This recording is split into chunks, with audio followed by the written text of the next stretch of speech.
All right. It has been a while. My goodness. It has been quite a while. And as you can see, welcome back. Welcome back. It has been, I think it was 18 days, 17 days or something like on my YouTube from the last stream where I was doing commissioning 101 on site at a fertilizer plant in the Midwest of the United States. It is good to see everybody back. This is Jason Watts AE, and yeah, it is good to be back. It is your first time on stream or your first time watching one of these videos. My name is Jason Watts. I am an automation engineer, CEO, owner, founder of a little company called Alpha Industrial Technologies, based out of Alabama. And I am in the great city of Atlanta. So it is great to have you on here.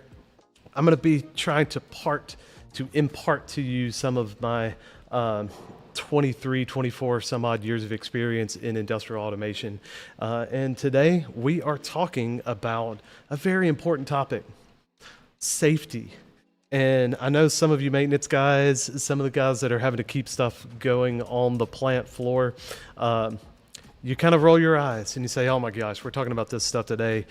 This keeps my production from running right. Every time we put safety in on something, it totally jacks everything up. Well, today we're going to be going through some of the thought processes behind why people do what they do and maybe whether or not you should be doing those things. Before we get started, I do want to thank everybody that has been kind of like putting up with the delay. I have been, as you were aware, a couple of weeks ago, I was out at a fertilizer plant and kind of on a startup. And honestly, I have 4 startups going on right now, and it is kind of insane. And if you haven't noticed, actually moving into a new facility here on just kind of near Georgia Tech, if you're familiar with the Atlanta area.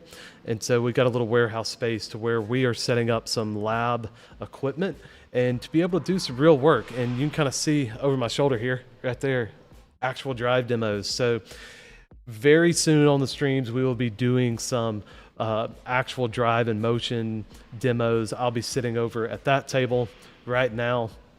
I've barely got my act together enough to be even able to be kind of like streaming today. It has been a day. As you probably are aware, I've started an hour late, and I apologize for that. Trying to pick up a van from repairs and getting it back down here in about an hour away, and it has been kind of wonderful. But hopefully if you're watching this overseas, I see we have somebody from Yemen, which is awesome. We kind of have this, I tried to time it to where we're getting the kind of Central Europe and kind of Eastern to where y'all have a little opportunity to be able to be on live. So hopefully we get some people from the Middle East, we get some people from Central Europe as they're getting off work and coming into the stream. And if you're dropping in the stream, say hi in the chat and we will, kind of get moving on all of this. It's good to see everybody still sticking with us. I want to thank the members that have stuck through this kind of lull. I will be updating the member archives with a couple of little function blocks that I've been working on. I developed a couple of just like check values and some drive control blocks that I'll put up in there just to kind of show a little bit of love for the members that stuck through while I wasn't putting out content for the past 2 weeks because of all these startups. So if you're not aware, we do have memberships at 2 different levels. We're not going to be doing any content in terms of like real programming on stream today, but if I was doing programming, depending on your membership level, you actually get access to either the data types and kind of some of the documents and things that I do on stream. And if you're at the higher tier level, you will actually get the programs, the full archives of the programs that we work on stream, as long as it's not like a customer program, like in the commissioning from last week. So Algeria, is that what? Algeria, that's awesome. So yeah, so it sounds like the timing on it did work out. I wanted to start about an hour early, but we're going to be going through, because we're talking today about safety certifications and specifically kind kind of how to set yourself up in an engineering design way to get prepared for the CE mark. And if you're not aware, the CE mark in Europe is kind of the standard that for equipment, really anything that you're selling, you need to have this safety CE mark. And we're going to be talking about how to set up from an engineering perspective your equipment in order so that if you are doing work that you can meet these requirements in Europe. And I'll flip this over here to kind of the, yes, we've got some members in the chat here, LFC, we got Christian, yes, so everybody, it's so great to see everybody again. Ignatius, yes, also, I almost missed Ignatius. So also, before we get started, we do have a Discord, and most of the guys in the chat here that I recognize are very active in the community there on Discord. Ignatius, in particular, has been working on some really very specific packing, what seems to be kind of a packing line, and helping some users kind of like that don't have good support from the OEM to be able to kind of work out some of these offsets and some of the things that we're talking on. And Ignatius has been helping out a lot with that. And so we thank you guys that are in the Discord that are part of this community. So without further ado, let's move over and start looking at kind of what I'm talking about, like European safety standards. And I know some of my US people that'll be coming in either later in the stream or maybe on demand. You're like, well, I don't need to listen to this because this is for Europe. And we don't have to do this in the US. And you are absolutely 100% correct. One of the things, though, about these safety standards is if your piece of equipment meets these safety standards, you are going to be able to, your company, just in from a term of liability and litigation, you're going to be at a lower liability because of these safety standards. So even if you don't have to meet the CE mark, if you have all of these documentation, if you have all of this kind of like design work that's already there, then you're going to be right there ready. So let me get my camera. For some reason, my camera has been going goofy again. And again, I don't know why it has been like this, but we're going to add an existing. All right, so now I'm going to shrink myself down into this corner down here. What's up? I know y'all. I know the real reason you come is to see this, right? Right? Of course. No, I know. I know you come for the information. You come for the data. And today we are talking about that data. So one of the things, if you're not from the US, I'm sure you have an opinion of kind of about America. And one of the things that happens a lot, and kind of for many different reasons that I probably won't get into on this, but if there is an accident in the workplace, usually there's a lawsuit that's coming up right afterwards. So we have insurances and kind of like all this sort of stuff that kind of covers us. And if you're in the US, putting the CE mark on your piece of equipment, even if it's not going into Canada or Europe, it still can help you out a lot, because we're going to talk about the documentation process. And the lawyers love documentation, because they take and your company lawyers will sit and say, here's this piece of equipment, here is why it is as safe as it possibly can be, and we know that there's not any negligence. Boom, here's this big thing of documentation. And the other lawyers on the other side go, that's a lot of paperwork. Maybe we ought to settle. And so obviously if someone gets hurt, if someone gets injured, you want them to be taken care of. And so some of those things that it really provides, keeping those insurance costs down. So we got a question. And by the way, if you haven't noticed, I said this before, we've got a new setup here. I normally had like 4 screens in my other in my other studio. I have one, and it's like reflecting this like bright white light of the sun, so I'm like can hardly see chat. So chat says, can you make a plan on how to go through your amazing live videos? Is that what that says? Is that what that says? On how to go through your amazing live videos. Yeah. So I appreciate the fact that you think they're amazing, but they are a lot.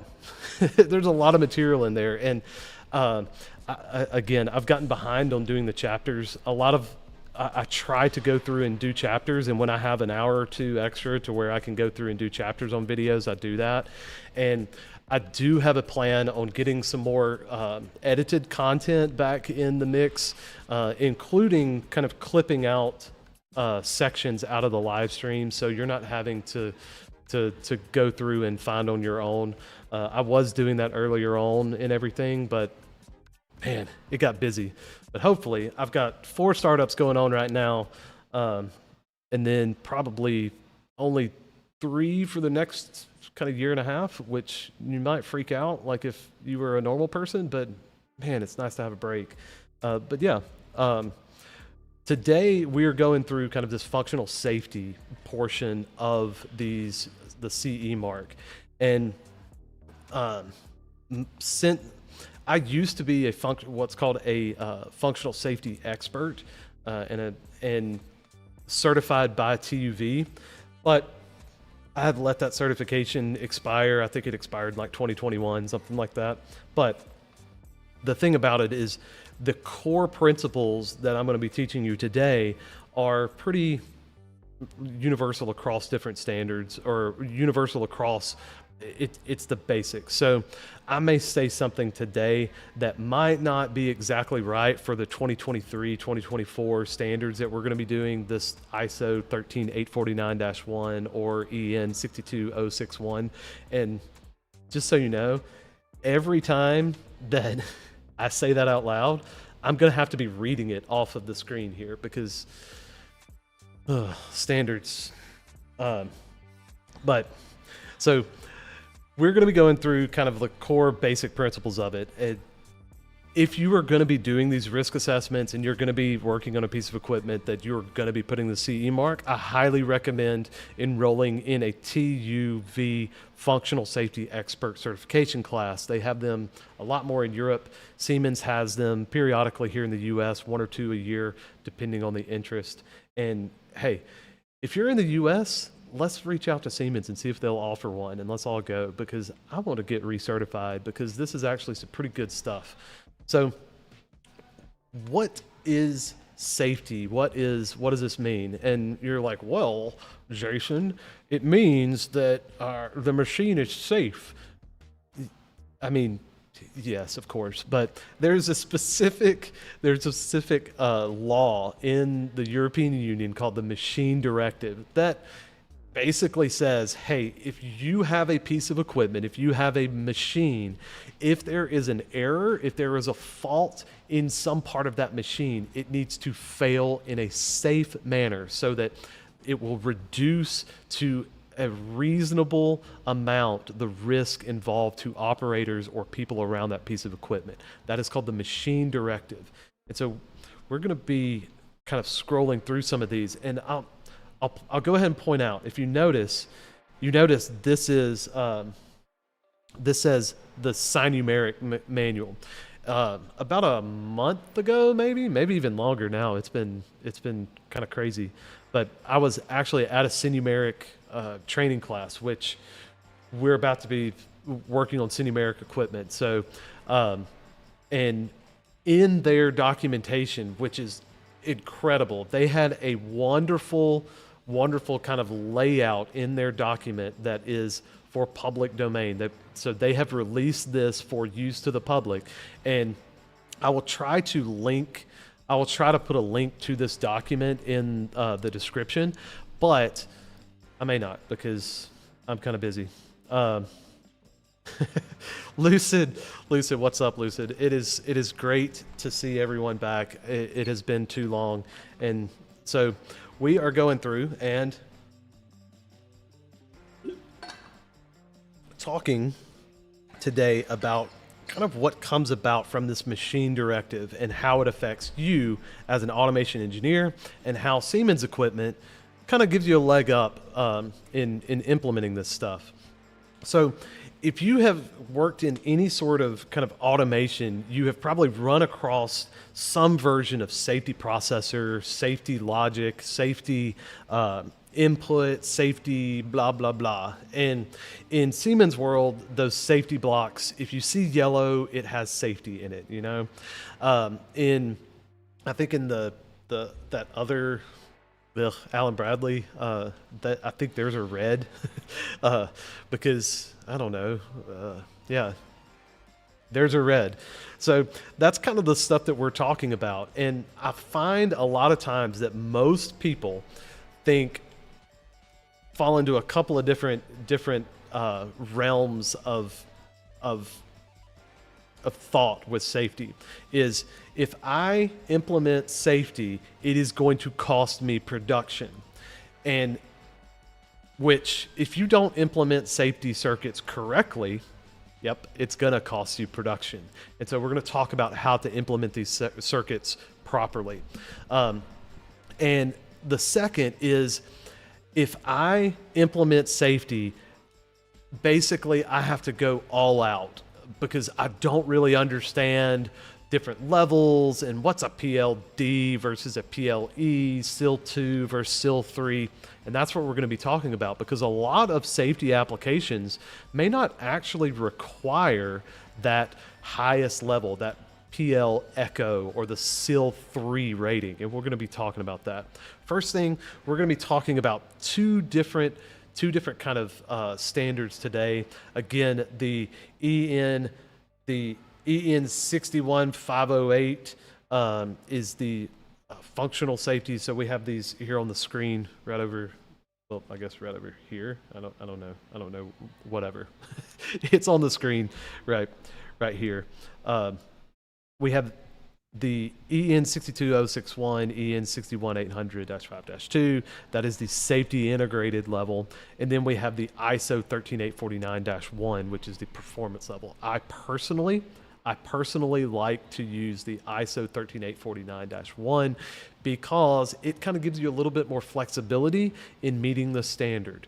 And both of these standards can get to a point to where you can get the CE mark because they are both homogenized into this machine directive. And I'm trying to use all of my 5-syllable words today. So thank you. Ali Reza, that's Ali Reza. Ali Reza is here and he doesn't have his Siemens profile picture. It's real. He's a real person. It's awesome. It's good to see everyone that's coming in. Again, if this is the first time you're coming on the stream, welcome to the stream. If this isn't your first time, you're back, so that deserves a like, right? I mean, and if you're not subscribed, please consider subscribing. So these two standards, I normally look at the ISO standards just because it gives you a little bit more flexibility in what in kind of how you rate these things. Now, the ISO standard is a European Union certification only. So if you're kind of, I'll scroll up a little bit here. If you're trying to kind of meet this world specification, you're going to have to use the ISO standard. So that 13849.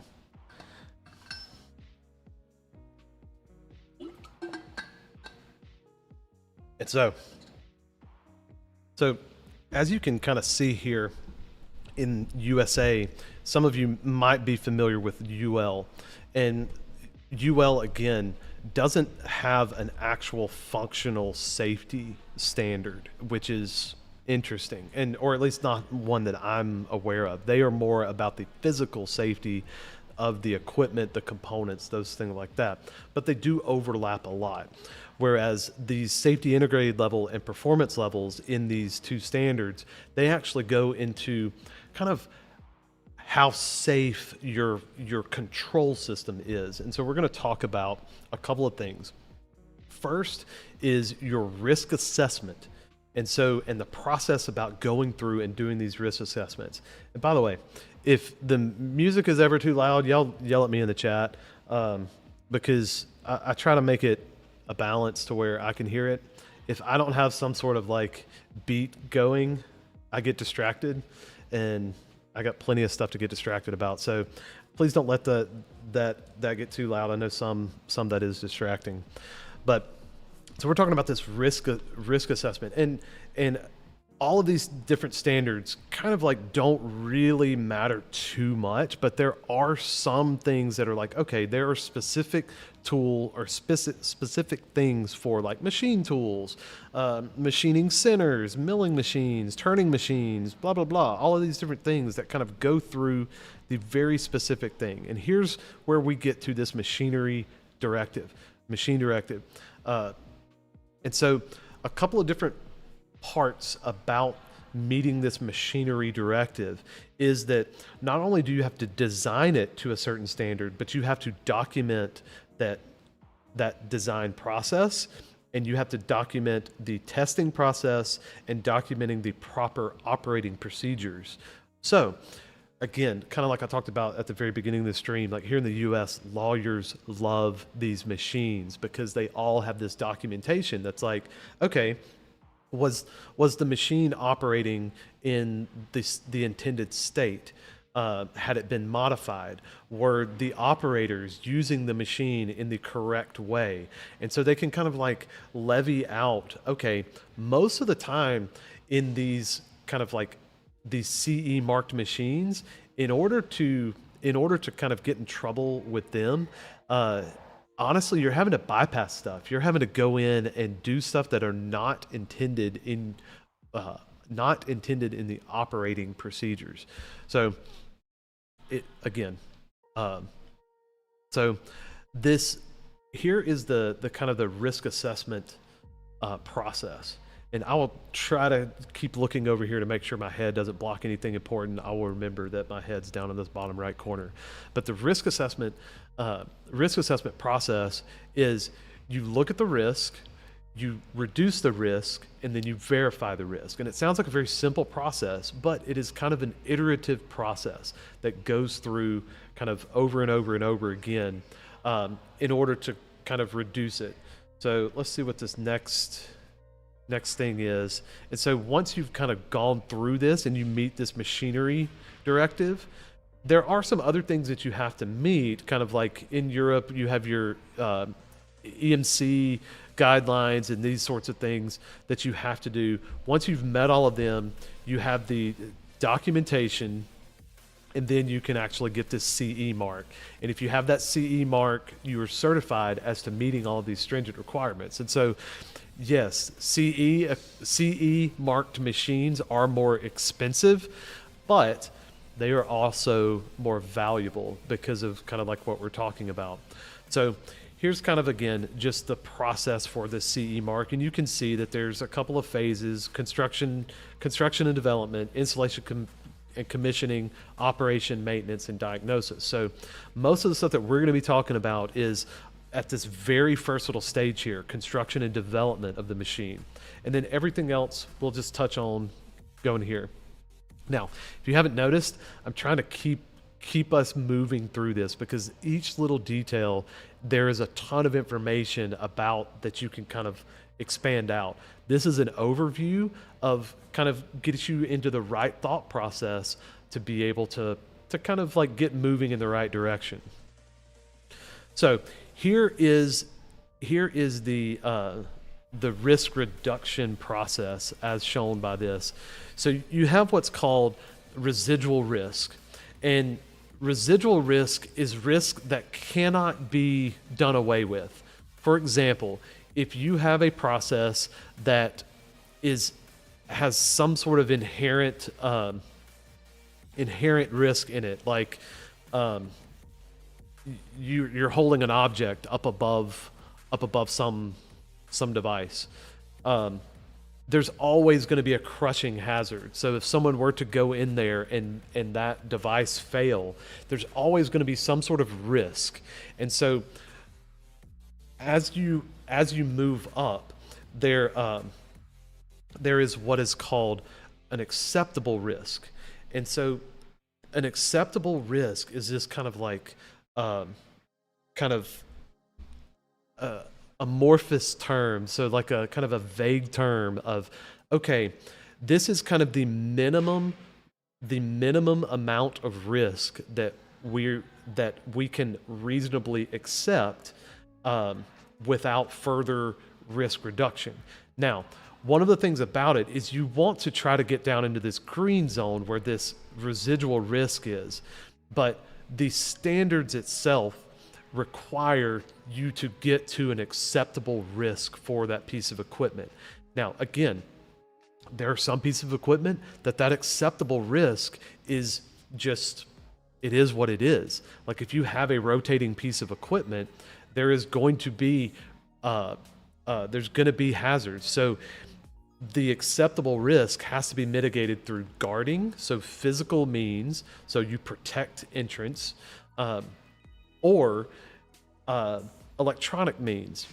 And even after that, like I said, if you have a flywheel that is suspended on a bearing rod or something, and it's heavy, well, even if that thing's not moving, even if it is not in any sort of like operation, it's a heavy piece of metal, you know? And so if you go into that piece of equipment and you are working on it, then there is going to be a risk that is involved in that piece of equipment. There's always going to be that. So there's always going to be something that is just there. And so we try to get this down to an acceptable risk.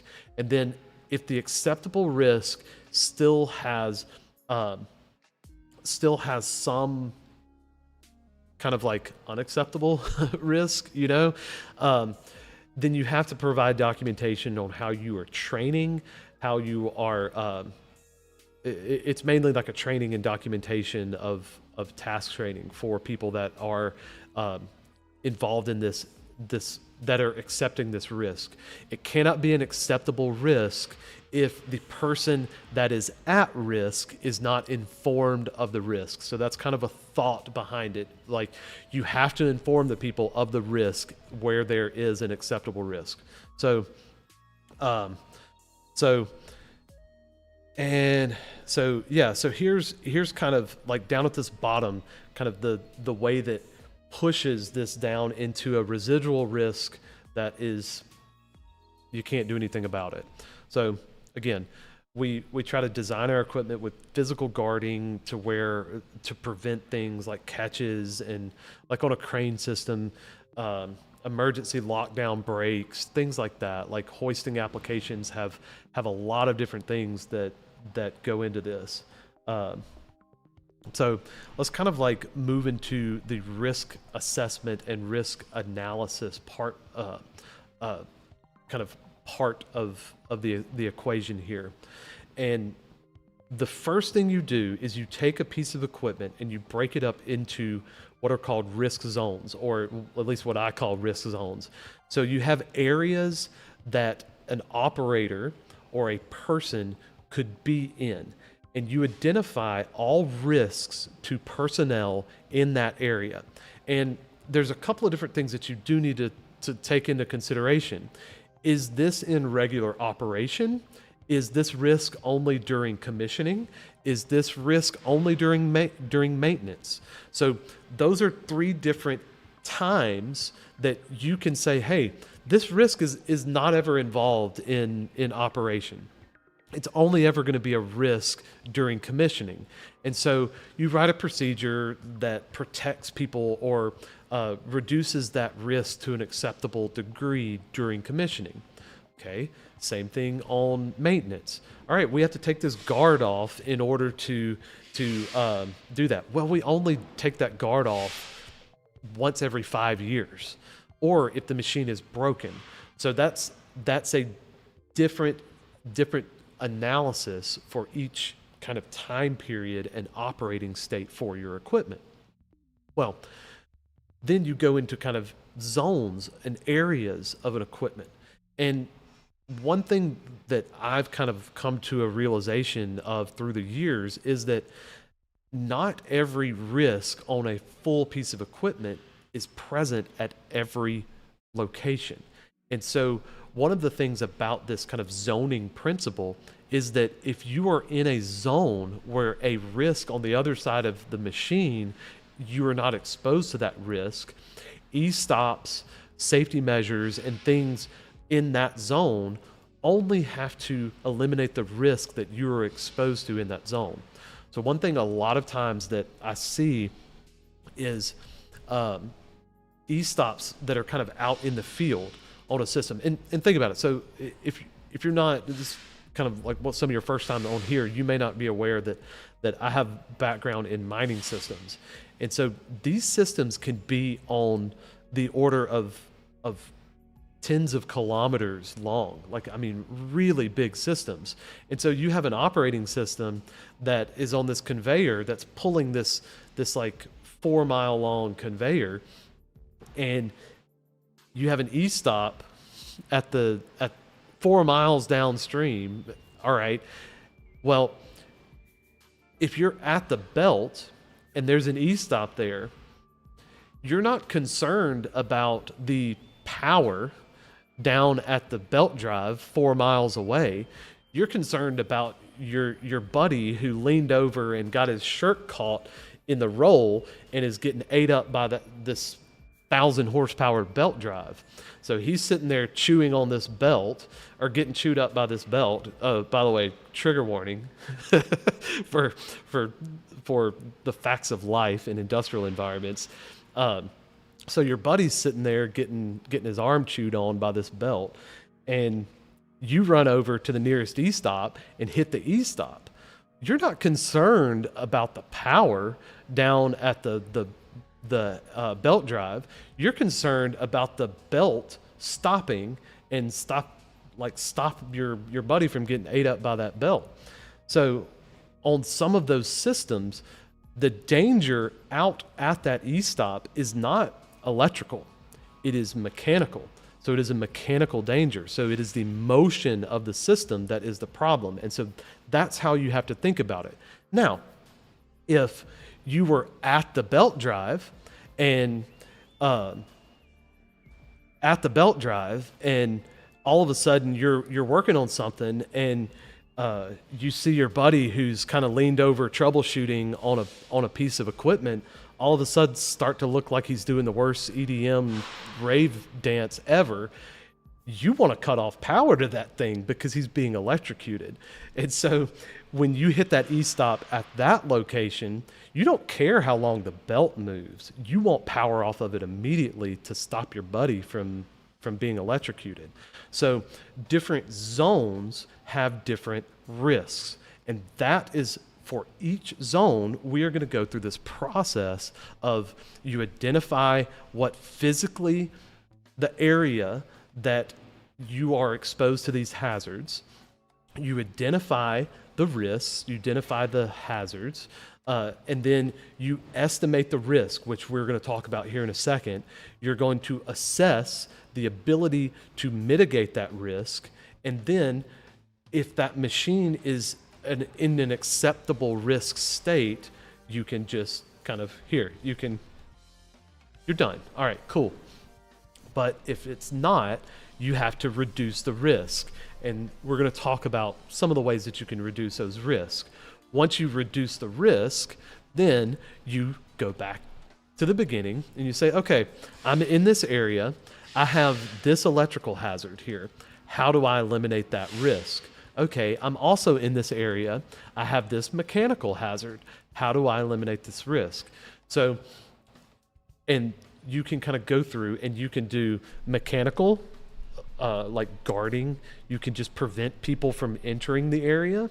And some of the things that in the documentation that kind of, I guess, lawyers and litigants try to see is things such as like tamper-proof screws on guards. Because, yeah, you might put a guard up, but then if it's got a butterfly thing on it that's hand tight, how much guarding do you actually have? So those are some of the things that that are defined of like, if you want to consider, if you are using guarding to eliminate risk, technically you need to be using tamper-proof hardware on your device in order, or on your guarding, in order to meet the specifications. So I see a lot of stuff that comes over from Europe and the guys just put their grade 8 bolts with regular heads on it. Technically, you might be voiding that CE mark by using the improper hardware on it. So, but it's all in a matter of like trying to create a safe environment and eliminate risk. And so part of the thing is, again, during normal operation, you can define this machine to be in a state. And well, if there's maintenance or troubleshooting, that is a different state. And we talked about that. And so you have to kind of provide the different documentation, and you say, hey, if you're providing these maintenance, like this guy's going into this area to provide this maintenance, then you have to go through and say, you have to go through and provide the documentation that the person performing that work has been informed of the risks that are involved by doing that work. And again, it's just a documentation thing. So let's kind of imagine a general machine. It's usually pretty easy to think about these machines as like a machining cell. So like a piece of CNC equipment. Say you have a three-axis mill. And I don't think I have any on here. I was going to pull up a mill that we have in our shop. And right now it has an open bed. So it has like a 48-inch long, I guess it's an x-axis. Yeah, X, Y, Z. And so the x-axis is like 48 inches long on it, and then you have like a 28 or 30-inch Y, and then like 30-inch Z. But the whole thing is completely kind of open. And so you can just walk up to this piece of equipment from any angle, and while it's running, you can, the spindle can be spinning, and you could just reach your hand in there and get it and get to it. Now, that machine is not very safe. And one of the first things you would want to do if you were trying to meet a safety standard would be to just put some guards on it, just enclose around that unit. Well, obviously, most modern machines have they're enclosed mills like that. So they enclose everything off, and you say, okay, well, during operation, during my normal operation, your operator has to go in and open up the doors and change out a part, or change out a chuck, or whatever, remove some chips or something, like whatever. There might be that residual risk. So you say, okay, we have these chips that are here. How do we go to try to eliminate that risk? Well, we can go about it two different ways. We can either have a piece of equipment that we design to remove those chips so that the operator doesn't have to go in and do it by hand.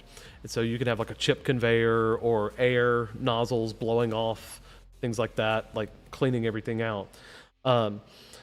And that's probably, if you look at most machines have chip conveyors, and most machines have air nozzles and kind of like cutting fluid nozzles in order to clean your work surface. So those are further increasing kind of these safety standards. Now, if your chip conveyor goes wrong, then you may have to open up.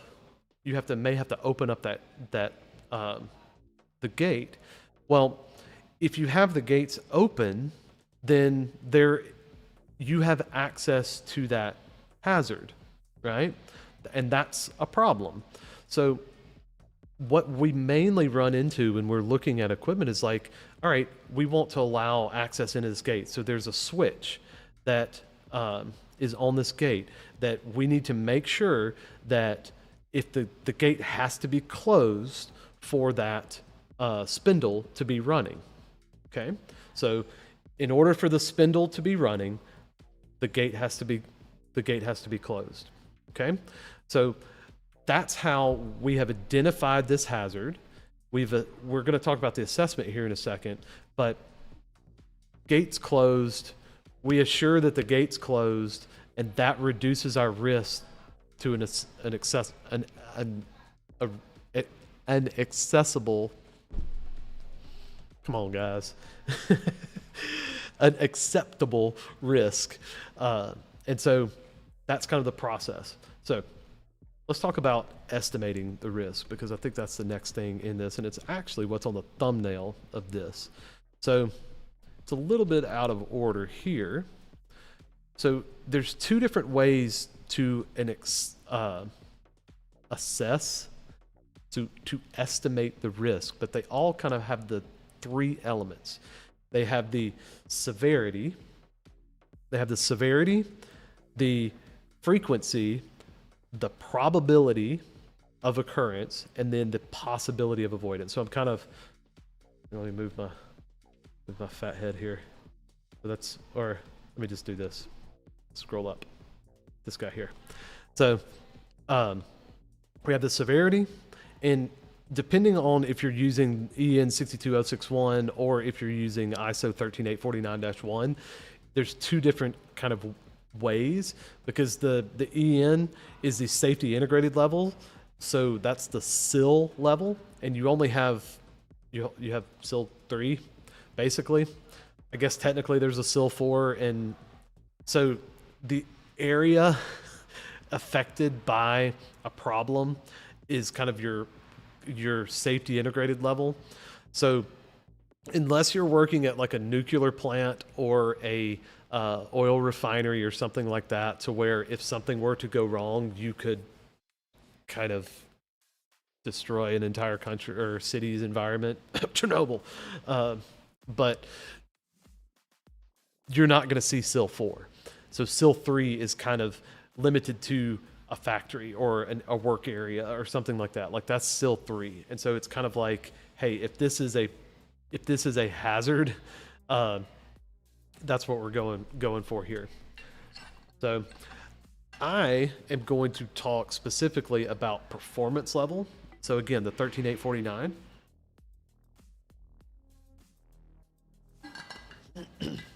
Because it gives you a little bit more flexibility, like I've talked about before, and I'll show you why. Let's go here and let's talk about this. So this is the ISO 13849 performance level estimating the risk. So this tries, the point of doing this is you take your risk, you've identified, okay, what is the spindle that's hanging out here in the open, okay? What is the estimated risk of that hazard? So we've identified the hazard is this spinning spindle, this chuck, this tool that is literally designed to cut metal. And so if it can cut metal, it can cut you, it can cut a finger, it can cut an arm, it can cut lots of things that could end your breathing permanently. I'm scared of the YouTube algorithm. My channel's small enough now that one bad word can be gone. But so the first thing that we look at is the severity of the injury. And so it falls in this PL, the performance level, falls into either S1 or S2. Basically, that means, is it a reversible injury, or is it an irreversible injury? Okay. And again, 13849 is a little bit more vague kind of in its definitions. And for a guy like me who likes to argue, I like the flexibility. But sometimes you might say, okay, I'm going to go on the safe side when dealing with safety. I'm going to go on the conservative side, and I'm just going to go all the way down, and you will end up at a PLE. Okay, so that means, all right, I'm just going to assume worst case, even though this is just, even though this is a high velocity a medium pressure blowing nozzle that sometimes has a little bit of sand in it that might get into your eye. That's a little. I'm gonna assume that it can completely end your life, and you're completely always exposed to it, and there's no way you can get away with it, and you'll end up with a PLE, a performance level echo. Well, if you actually go through, and kind of like I talked about before, this falls into that one thought that, especially in the US, people who haven't been exposed to this kind of like, hey, assess the actual estimated risk. They usually just say, okay, we're putting safety on it, let's go PLE. We have to put PLE because that's safety.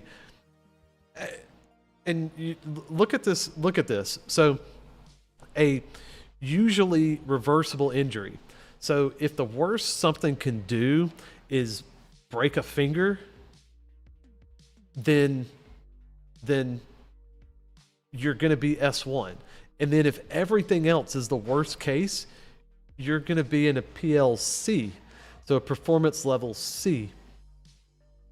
So, a risk, if it has something that's like, okay, can I heal from this? Am I just going to get cut by like a box cutter? Or is there kind of a slight pinch hazard that on something? Because even when you're closing the door when you're closing a door on our device, you have a pinch hazard there, right? Like you could have to have medical care because it pinches your thumb. Hopefully you don't have medical care for that. But in the US, let's not go there. This is not a political thing. So the second part, so essentially and I'll scroll down a little bit, look at what the severity level kind of like thinks about in the SIL, so the safety integrated level. The highest level is death or the loss of something pretty important. So if you lose your whole arm or your eye, you're gonna have a hard time living the rest of your life. If you just lose a finger, then I had a buddy that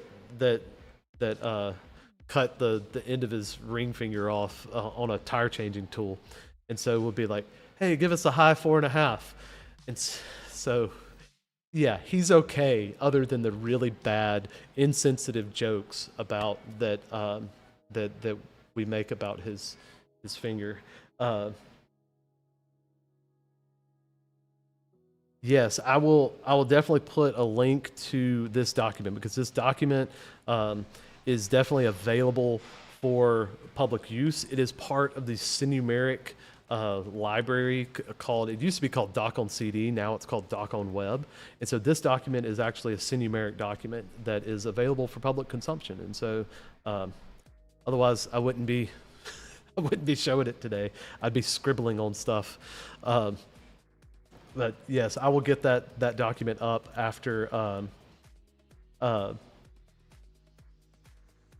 Yeah, so I will get that document up after the stream, and it'll be a link to the Siemens support website where this is.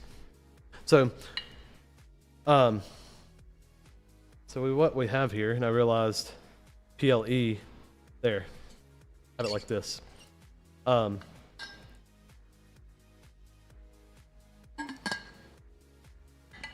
So if you have an irreversible injury, for example, and honestly, a lot of industrial equipment has something to where you can get hung up and you lose an arm pretty easily. And what's crazy is a lot of people don't even really realize how dangerous some of the stuff is that we work on, and how just like, boom, and you don't have a hand. Like, there was an unfortunate incident at one of these plants that I was starting up. It wasn't on any of our equipment, but it was in another part of the plant, that there was a new hire that came into the plant, and this is in like an agriculture facility, and there's kind of like a shaft that's kind of going along, and they somehow decided they saw something stuck in it, and they just they're a new hire, and so they don't realize that it's like, and they're like, oh hey, I'm gonna do the right thing. I'm gonna pull this thing out of this. Well, it grabbed them and wrapped and ripped their whole hand off. Like it was bad, and that's just a rotating shaft in the middle of a facility. And so it's like that incident just kind of goes into the fact that like something that may seem just very, very, I guess I would say innocuous, just like mundane, can be actually very dangerous. And so that's kind of where this S1, usually I go through and say, all right, it can probably take a hand off, or it can probably get you in the right way to where you could lose your life. So I usually just say S2 and then move on from there. But we look at this, like you can still get a PLD, which we'll talk about kind of practically what that means here in a second. But because most times you are not going to be exposed to this hazard very often. And just kind of a general rule of thumb, the way this is stated is F1, so the less of the less often is seldom to often and or a very short duration of exposure to the hazard. So for example, if once a shift, like if you have a product change out and you have to walk in and there is a hazard on that in an area, and you go in and for 20 seconds that hazard is there. Now you need to have that roll stopped, and you need to have, kind of in our case, the spindle needs to be stopped, but you're only opening up the door once a shift. Okay? So you open up the door once a shift, go in, do something to where you are not really exposed to this hazard. It doesn't mean you can leave the rotating spindle on. You have to eliminate the hazard. But this is about how redundant do you have to have your system. So you go in and you say this, you go in once a shift and you're exposed. He reaches in, wipes off this piece of equipment, and then close the door, locks it, goes back. And that happens once a shift for 10 seconds. That definitely meets this F1, so seldom to often and or short duration of exposure. So what this means is seldom to often. What does that mean? In general, I would say if often, just in general for me, it's any less or any more than once an hour is going to be frequent. I would say. You might say any more than 4 hours, like once every 4 hours, maybe. But again, this the performance level kind of gives you this flexibility. But you'll also see that further on down the road, you have this extra flexibility in it as well. So if, for example, even if you say F2, okay, say you're like, Jason, once an hour, I think that's pretty frequent, okay? And I say, okay, we disagree, cool. But you have a piece of equipment and I come into an area and say that where that toolbox is right there, that's a good 3 meters away. Say I walk in to this hazard and I am working at this table right here and I'm 2 meters away from the hazard. Okay, well, if the hazard comes on there and I'm doing that work right there and it's a slow spin up and it's like whoa, whoa, whoa, whoa, whoa, whoa, whoa, and it's really loud, you would have to be totally out of it in order to not avoid harm. And so that is what this possibility of avoiding or limiting damage is if I'm like a really far away from it most of the time, and it's a really slow process. But say for example, you have a spindle that spins up instantly, and it is so overpowered, over torque, it goes to 10,000 RPM just in a quarter of a second, and I'm having to work on that bench, and I'm having to like work up in something, and so I'm kind of like crawling up in here, and the microphone is a spindle, and it spools up so fast that it's just instant. If that thing comes on, I'm not getting out of it. I'm not getting away from it. So that's what that means by hardly possible. So if you could kind of like go in and be like, if it's like the slowest moving, it kind of like the Austin Powers, the Austin Powers movie, to where the guy's like, Austin Powers is on the steamroller, and he's like rolling after him, and the guy's like laying on the ground, and he's like, no, and it's just like over and over and over again. That's a very dramatic and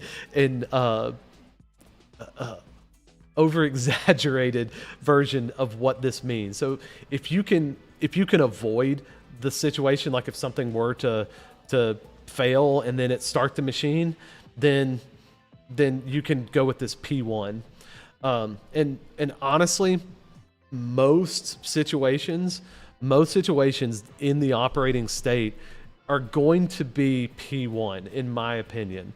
And so even if all the other worst cases kind of come into things, you end up at a performance level D, which you're like, okay, Jason, this hazard requires performance level D protection. That's what it means. So this spindle could kill me, but I go in once a day and I'm around it.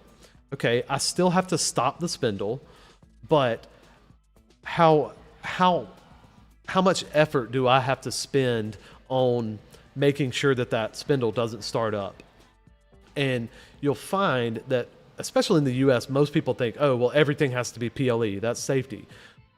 I would say probably at least 75% of applications would fall into a PLD category.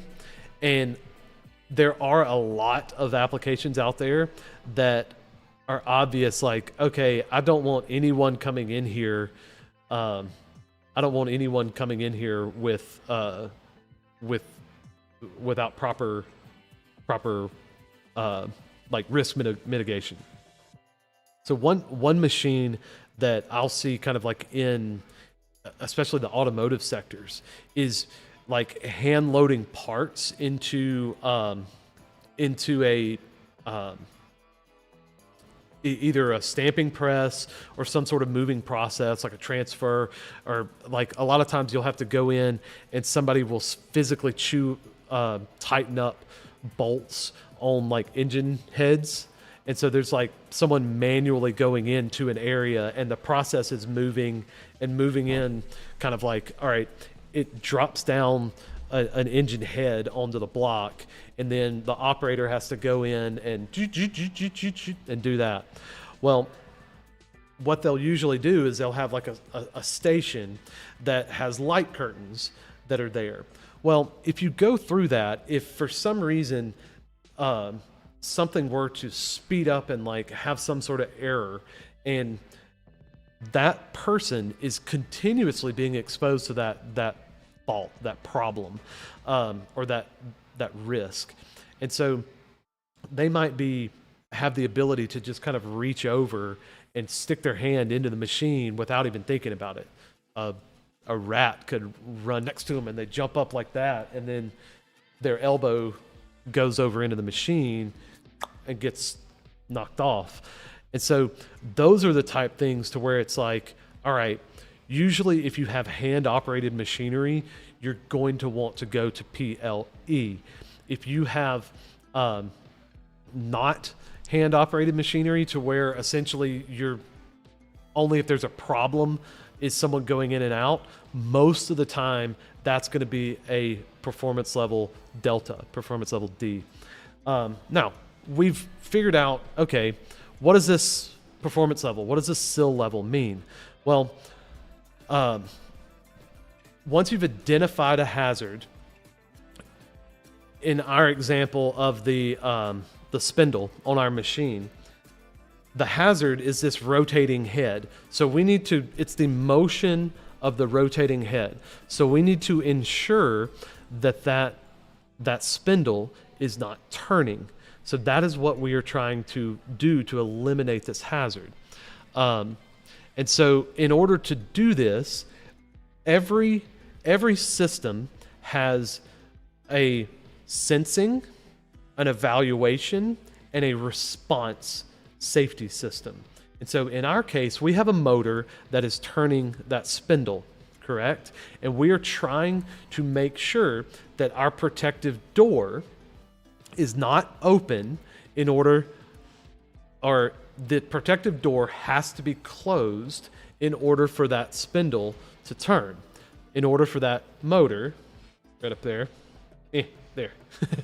So in order for that motor to turn, we have to make sure that the door is closed. So as a part of our safety system, we have to now make sure that the highest risk level involved in a piece of equipment. So in this area, we've identified a category D, or a performance level D hazard. So if we're going in once a day or a couple times a day, this is a performance level D hazard, okay? And so that's where we've identified, we went S2, F1, P2, and we come to a D. So S2, F1, P2, we come to a D. So that means that all of the components in our system, in our safety system, have to meet a performance level D requirement. And essentially, and if we have a little bit of time, it's already an hour, my goodness.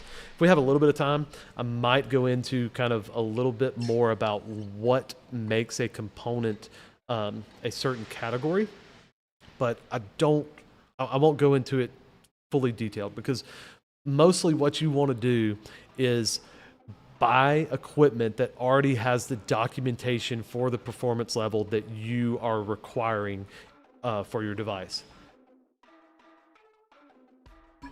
That way your safety system, in your documentation, you say, hey, I use this sensor, it meets this requirement, here you go, blop. You print out Siemens documentation, you put it into the folder, and there you go. That's all that matters. So we've identified a performance level D requirement, okay? If that is the highest level of risk that is in that area, all components only have to meet performance level D. Now, you might be sitting there saying, and well, how do you determine if you've covered all the risks? Well, technically it's up to you to kind of prove that you've identified all the risk. So one of the things that we kind of skipped over at the beginning of this document is that in evaluating a team, one of the things that the CE requirement requires is a multidisciplinary perspective. So you have to have multiple people from multiple disciplines looking to evaluate the risks. So that means you need to have someone that has chemical engineering background, like a chemist, to look at the chemical exposures of the cutting fluids or whatever that you're using. You need to have a mechanical person, engineer, not necessarily an engineer, but someone that is an expert that can say, hey, I have 10 years of experience working with this. Here's here's the dangers of this mechanical system. You need to have electrical people.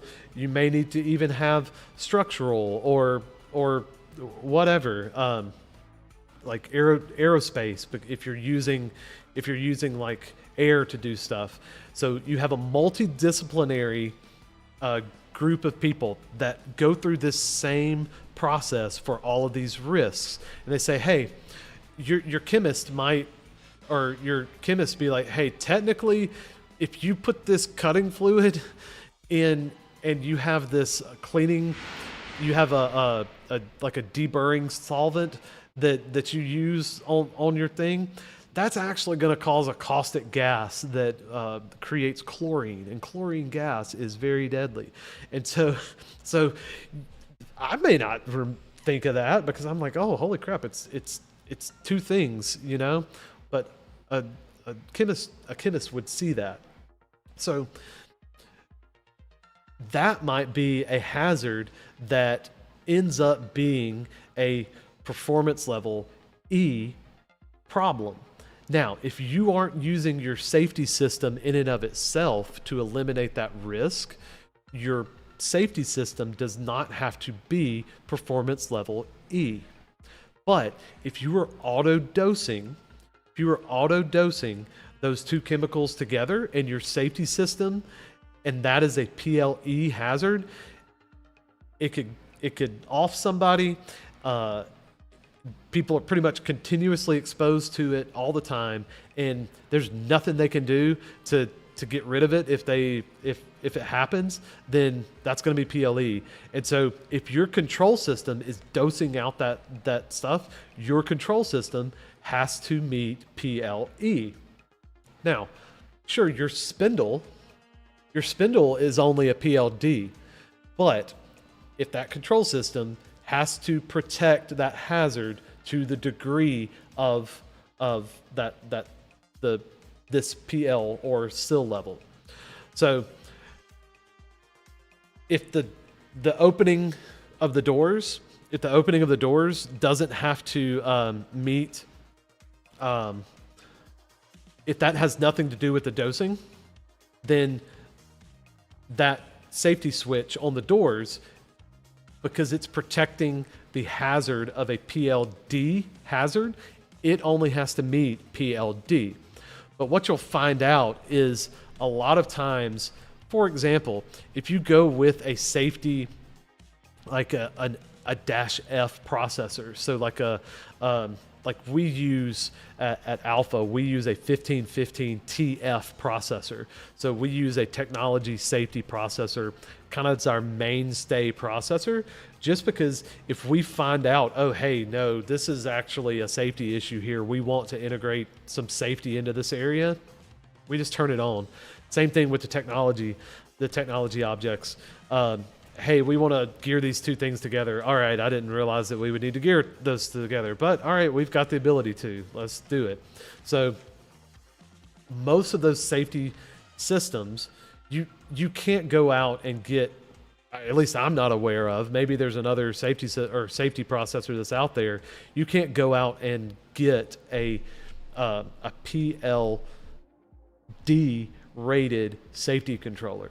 Just doesn't happen, because why would they do that and have two part numbers? So like your S7 1200 and 1500s, they are all PLE rated devices. So that is your evaluation subsystem. So your PLCs are going to be PLE, but you might have something like a safety relay that's only rated up to PL Delta. So just remember that your entire safety system that is addressing that hazard has to meet the performance level or the SIL level that is required by the couple of pages before. So if I have my spindle, let's just get back on the spindle, because it is a PLD. We've identified it as a PLD because we rarely ever have to actually get exposed. We don't open the doors a lot. And if it does come on, we have a pretty slow ramp up time on it. or whatever. So that's what we're going with. So we have to have PLD hardware. There's 3 components to every safety system. You sense, you evaluate, and then you respond. Okay, so sensing is pressure sensors to determine whether or not the system is in an unsafe state. That is the sensing device. And the evaluation takes those in, makes some sort of logical a logical response to that, and then activates the responding devices in order to create a safe state. So those are the 3 components of all safety systems: sensing, evaluation, and responding. So a lot of, again, this channel is a lot of drives. And so I talk a lot about drives on this. And one of the great things about Siemens drives is they always have some sort of safety rated stop in every drive. Every drive has some sort of safety rated stop. So if you go with a SINAMICS drive, a SINAMICS device, then you are going to have the ability to use that drive as the response in your safety system. Pretty cool. Now, here's where it gets a little tricky, because we have a PLD rated system. We need PLD. So, do we always have to go with a safety processor to get to PLD? Well, maybe not, because PLD only requires a certain amount of redundancy in errors. So when it comes to these 3 components, what gets them rated at a certain level is how redundant they are and how well they are at detecting errors. So what I mean by an error is not whether or not this gate switch goes open or close. A gate switch, a simple read switch, you could say, okay, a normally open contact on just kind of an auxiliary contact, right? So I have my standard just read switch, or like a roller switch. Click, normally open. So my input into my PLC is off. Click, it's on. All right. So what you have to do is say, how many ways can this device fail? Okay. And then not the click, okay? Barring mechanical failure, well, actually not barring mechanical failure, you have to take into account mechanical failure on a lot of these things too. So barring that most of the time, you say, how can, if the contacts don't make up on the inside of this, will this fail open or fail close? Like how does my system respond? Well, with a normally open set of contacts, the wire in the electrical system might just go off, right? And so if that closes, the safety switch or the PLC will be like, I don't have anything, and it won't allow it, the gate's not open, or sorry, the gate is closed. Okay, so the gate's closed. The gate is open because it's looking for that positive signal, and the wire's off, so it never gets a positive signal. So it says, hey, the gate's open, even though it's closed. So it doesn't detect the error, but the error does not cause an unsafe condition. Now, if we were to put that gate switch on a normally closed contact and the same thing happened, that would fail in a manner that is unsafe, because if you rip the gate open and the wire comes loose and comes off, all of a sudden, if the logic is set up for normally closed, it's looking for a low signal to signal that the gate is closed, then obviously, if that wire's off, then the PLC is like going to think that the gate is closed and the gate's open. And then that person's in there and someone walks by and accidentally activates it, and there's an accident. So in that scenario, just the contacts on that, whether being normally open or normally closed, determine whether or not that is a PLE, or actually it's not PLE or PLD. That is between a PLB and PLC system, or maybe it's PLA, PLB. I can't remember which one it was, because if you're looking at this thing, you actually have these like A, B, C. Nobody ever talks about those. So I'm pretty sure redundant contacts. I'm pretty sure redundant contacts are a PLB. Sorry, I've got a text message. But so I'm gonna pause for a second. I have to send a text message. And yeah, let me pause real quick.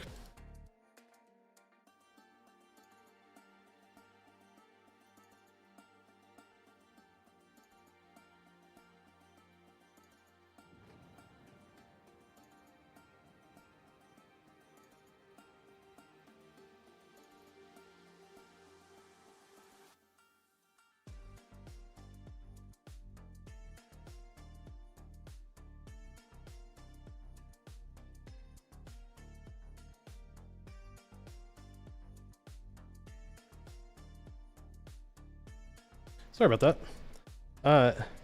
I've got a couple guys out on site that are on startups, and I got to support them. So, so we were talking about the different levels. So just a normally open set of contacts, how can it fail? Well, a normally open, the wire can fall off. You can have a short circuit. You can have the contacts stick. You can have the lever break. All of those different things. And so one thing that I noticed, or one thing that you actually look at, is if you just have a dual contacts, for example, just dual contacts, and you are evaluating them as equal.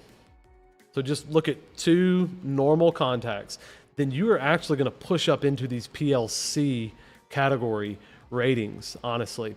I don't think dual contacts might not be C, but it might actually be, I know it's B, but if you have the opposite contacts, because what happens if you have two contacts, what happens if they get shorted between those two wires?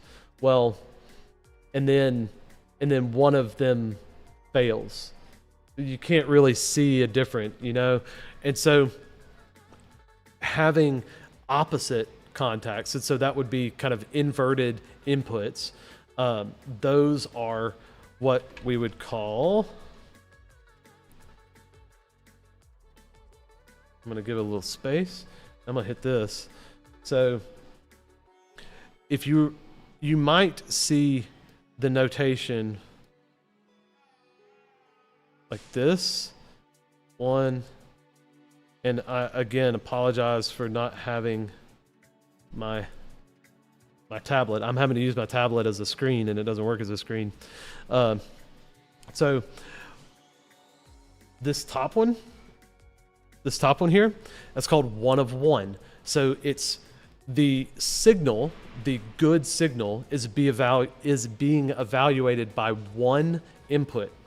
Okay, so one signal by one input. Okay, so that would be like a single contact, a single reed switch going click, and that's 1 of 1. Well, if you have two contacts and both of them have to operate, that is one signal but two inputs. So one signal from two inputs, that's 1 of 2. And so if you're using Siemens, that's what those mean. Now, there's still different techniques that in order to push further and further up into this PLe version. So if you are just evaluating a inverted dual contacts, so an inverted 1 of 2 evaluation, I'll have to check, and if I'm wrong on this, I will correct myself in a short or on this video in the description. But I'm pretty sure an inverted 1 of 2 evaluation is a PLD with no additional evaluation required for what's called cross-checking. So like short circuiting, because they always have to be the opposite. So what I mean by short circuit testing is, in order to get to PLE, there are certain conditions to where there is an astronomically small chance that a system with these inverted 1 of 2 evaluations get shorted in a certain way that they actually work when they shouldn't be working. Okay, well, there is a safety rated PLE input card eliminates, I think it's like 99.9, it is able to detect 99.9% of possible errors on the device. So like that circuit is essentially 99.9% accurate. And the way it does this is it actually pulses DC signals and checks to make sure that the wires are actually only wired into certain areas. And so there's no way that those wires are crossed up. There's no way that they are shorted out. There's no way, because it'll send a pulse and it'll go all the way out through the sensor and back, and it's expecting a pulse into another channel. So what you'll see is those are affectionately called 4-wire inputs, because a PLE signal has to have verified circuit all the way and back. And I'll show you the difference between a PLD 1 of 2 and a PLE 1 of 2. So let's do this. Let's clear. And so let's give us a little space. Then we'll turn this on. So if we have a set of contacts like this, and we'll call them opposed. Okay. So this is a normally open contact on the top, a normally closed on the bottom. We call it that. Well, because of reasons I won't go into now, there are 2 ways to wire this up. You can take a common 24 volt or signal, we'll just say 24 volts, and then run to, and I'll just use some random 0.1 into your input card. We're doing this, so that's an I, by the way.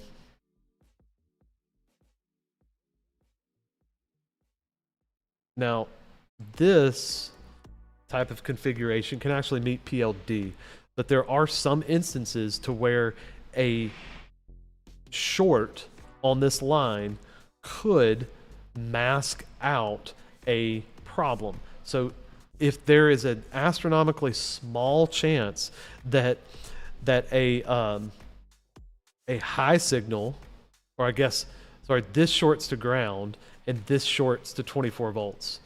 So you could have something that if there was this astronomically small chance here that and then this goes to 24 volts, this signal it would always be fine. It would say, hey, it's made up. And so there's a very small chance. And so this sort of circuit, because this is only evaluating one side. It's only looking for these discrepancy channels. What's up, Saif? Welcome to the stream. It's good seeing y'all that are coming in. It's been a minute. We're talking about safety, talking about all this stuff. And so, yeah. So this would be a maximum of PLD. Yeah, that's right. And so, because there is a very small chance that an error could be masked out with this, but it still can meet PLD.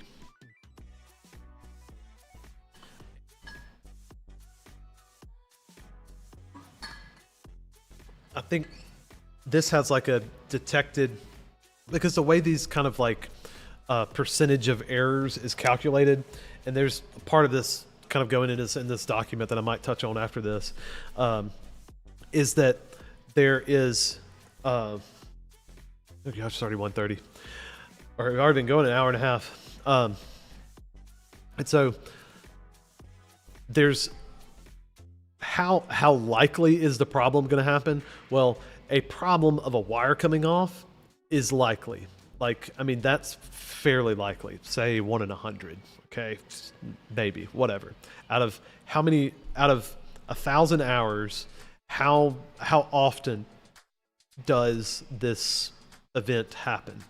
And so that's a pretty likely problem, is a wire coming off. So if you can't detect a wire coming off, your circuit's not really safe. So that's going to be down at like the PLA, PLB range. If something very kind of like common happens, that's why just redundant contacts, if they're shorted out, which is less likely, but still fairly likely, just shorted out contacts can mask out a problem. And so that portion of it comes in and says, okay, well, shorting out is a little less likely, but you still can't detect that problem. So that puts you to where you're able to detect like 90 or 87% of issues, because most of them you've got, and then you have this a little bit more rare problem, and so you get that one, and you messed up on that one, and then there's this really super rare one that you can't detect either. So this one with the inverted contacts, that bumps you up a little bit in your ability to detect short circuits, because now it's not just one short circuit. Like if you short the wires together, then it's not the same, but they have to be shorted to 2 different places. So that's twice as unlikely, at least, you know? So that's why this error bumps it up to like, I think it's like 96% or something like that of errors. Well, on a PLE system, it has to be above 98%, I believe. And again, this is like 2019. No, it was 2018, the last recertification class that I did for this, because that was how I met my wife. Yeah, I was here in Atlanta, taking a certification, TUV certification class for this stuff, and that's how I met my wife. So we've got, now if we want to get this to PLE, what we have to do is we have to eliminate the ability for this situation to go undetected. So if this weird, super like unlikely event happens, we have to be able to tell. So the way that that's done is we have the same contacts,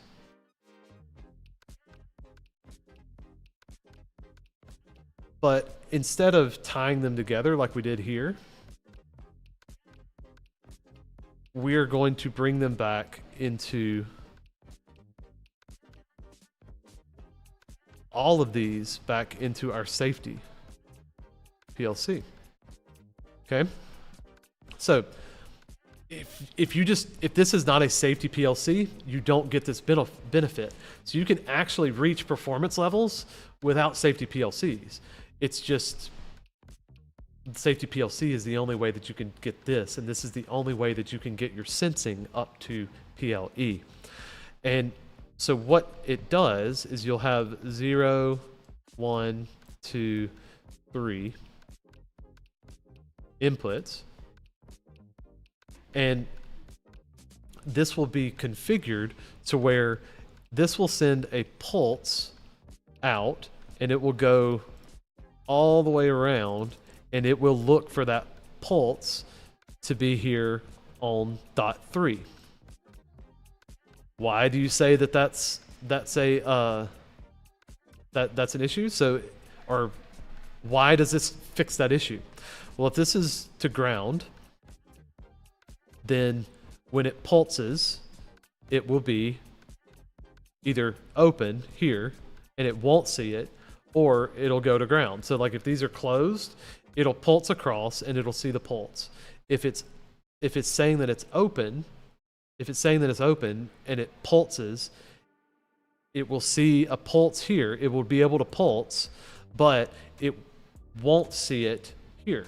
So that means this isn't grounded. Means this is not grounded. It means that this wire could be grounded, but it doesn't matter because we're detecting this state, that the correct state in operation, because we're detecting that this is open.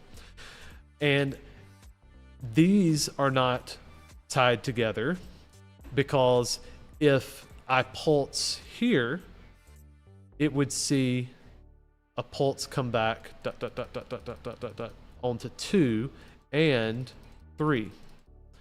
So that's called short circuit detection.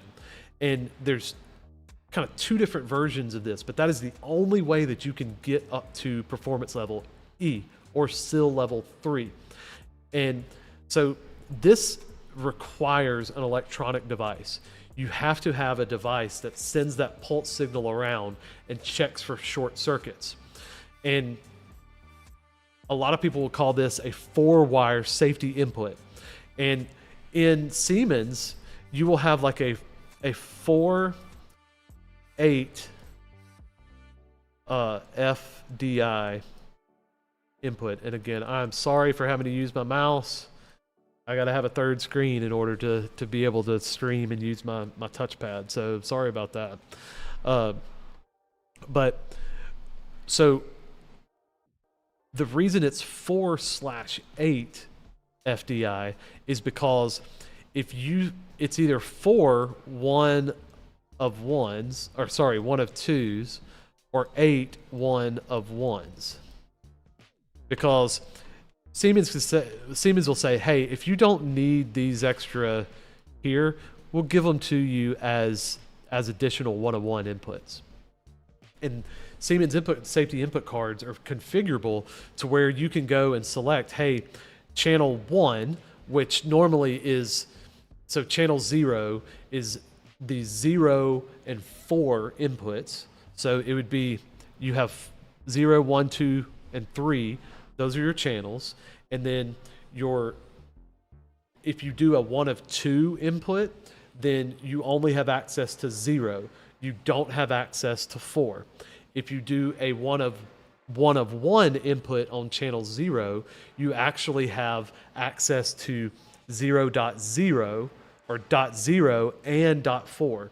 If you do, at that point, if you do a channel 1, so 0, 1, if you do a channel 1, that's going to be 1 and 5. So if you pick 1 of 1, you get access to .1 and .5. But if you pick a channel or a 1 of 2, you're only going to be able to use 0. You're only going to be able to use 1, so .1. So just kind of in review on those cards, when you go through and configure a Siemens input card, safety input card, it actually changes the addressing and what inputs are actually available.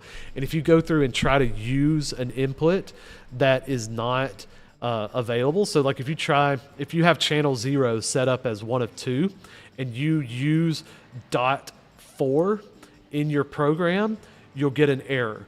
You'll say, hey, it'll say this address does not exist. Like, you can't actually use it because .4 does not exist. It is being consumed by that 1 of 2 input.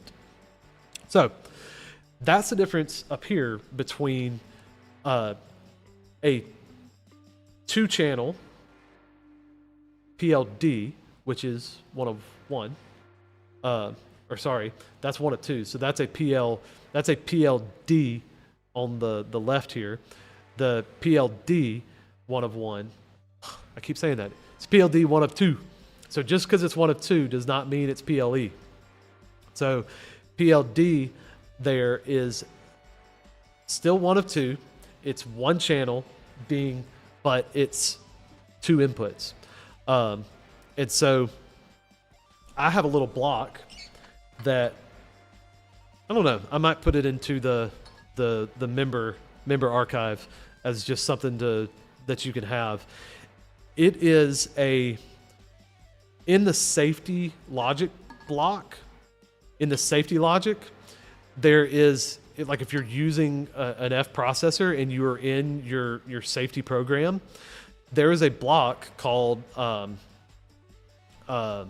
it's like 1 of 2 analysis, and it's like an e-stop input. So it's an e-stop input, and so you have 2 channels, and you're doing an e-stop. Well, I made a little block for a non-safe process, because if the process doesn't need actual performance levels, then you can kind of implement some of these features and get it up to like a performance level C, which most systems are perfectly fine at performance level C. Honestly, a lot of systems are. And so I have this block that's, to get to performance level C, you don't need a safety processor. And so I have a little block that does all of this analysis, but the best that block would be able to do would be performance level D, because it doesn't have any sort of pulse checking back and forth.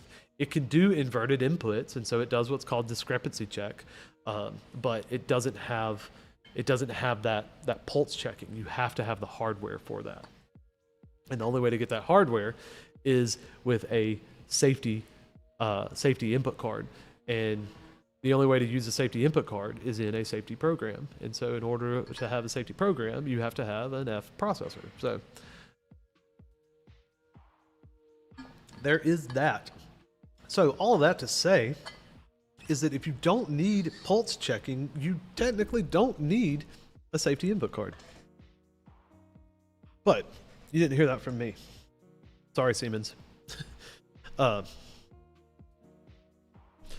So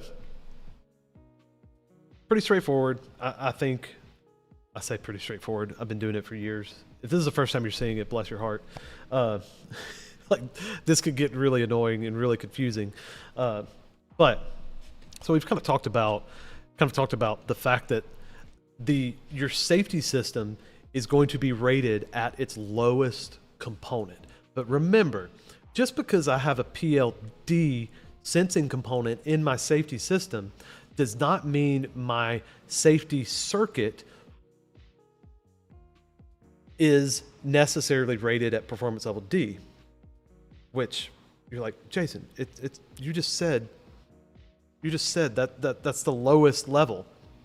Well, remember, in my example, if you have 2 different hazards and your PLD level sensor does not do anything to eliminate that hazard, so if the process to eliminate that hazard has nothing to do with your PLD sensor, it has a PLE process somewhere, that circuit is rated at PLE.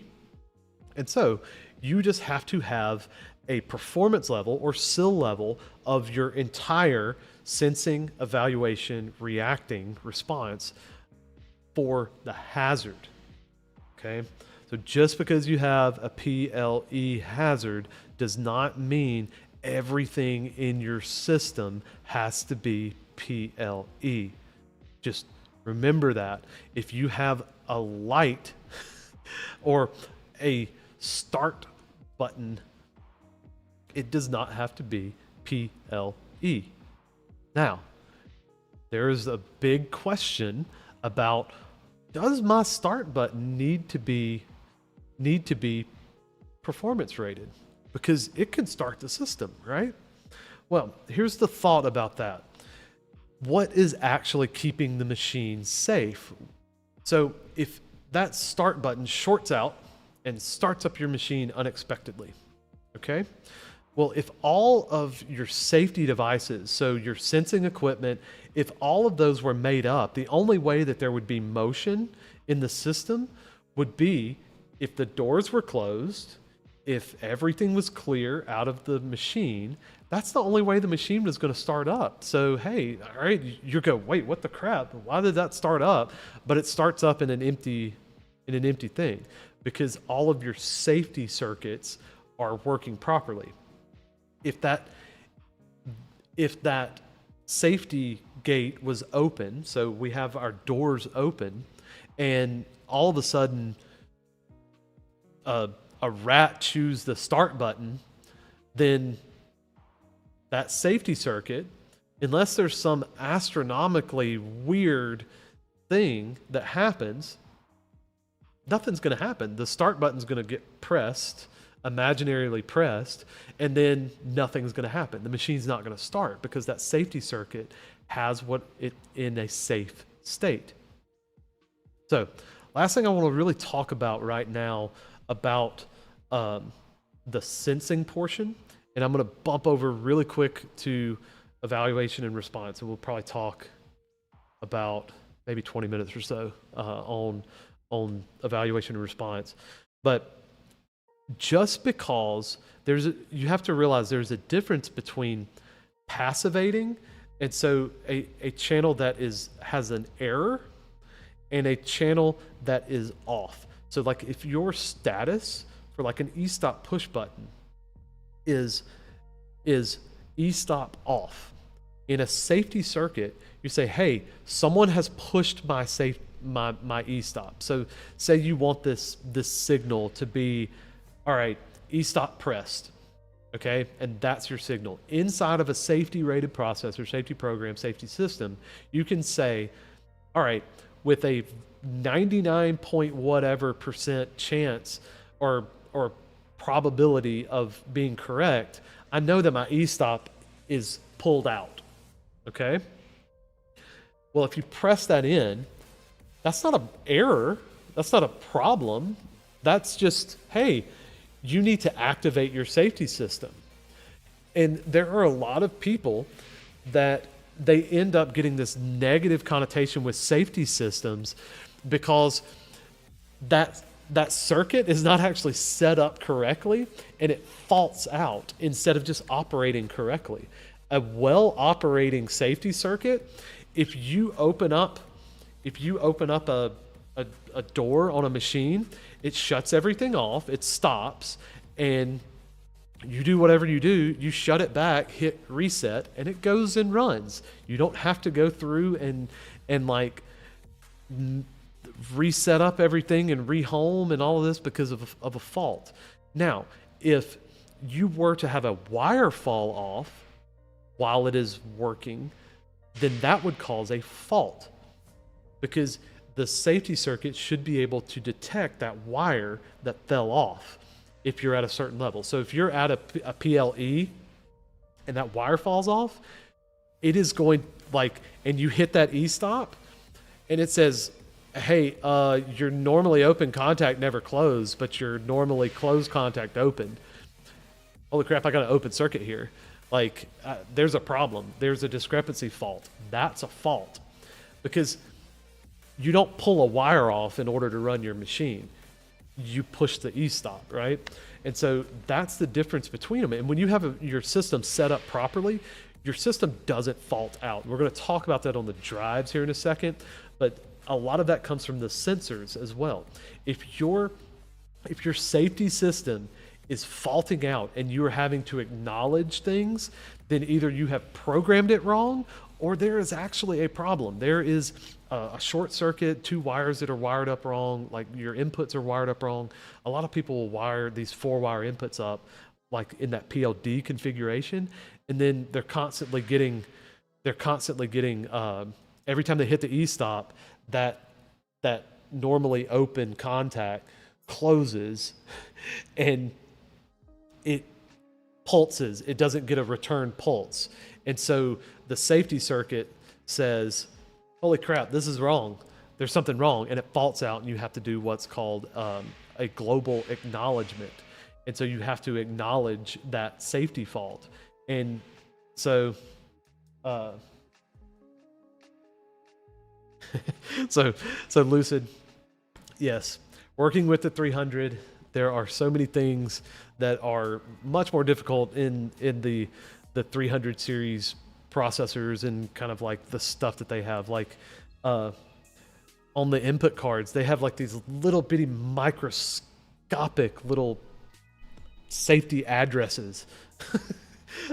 I know if you've ever worked with like a 300, so I guess an ET200S remote IO, and like the safety stuff, like they have these little bitty addresses because they like dip switches that you have to like do on the actual physical card, and it's crazy. And yeah, the 1500s portal is much better with that sort of stuff. So just kind of moving on to the next thing. Keep in mind, if you are getting safety faults every time you activate your safety system, like hit an e-stop or do something, if you get a fault, then it's not configured correctly. You have something wired incorrectly. You have something programmed wrong. It's plain and simple. These systems, when done right, you can literally take your hand, reach into a moving piece of equipment through light and curtains, which, I mean, by the way, this sounds really dumb, but guess what? Some machines are actually designed this way. The machine will stop, move back, retract, get out of the way faster than you can actually get into it, and then you do whatever, you pull back, you hit continue, and it goes right back to working. So, like, improperly designed and improperly wired safety systems give safety systems bad names. And especially being everybody buys PLE systems and then they don't wire them up correctly. They wire them up as PLD. All right, off soapbox. So anyway, let's talk about for a minute and a half about safety processors. So safety logic, this evaluation, if you notice here in this little box here, there's a safety PLC, looks like a S7300, and then a safety relay. So an evaluation can be something as simple as a safety relay. So like a banner safety relay, pills, I mean, a 3RK safety relay. I think that's what this is. You have all these different devices that you can use, or maybe it's 3RM. But anyway, you have all these different mechanical, kind of like integrated devices that I just want an e-stop, and I want to make sure to activate the safety system to disconnect some stuff. And so all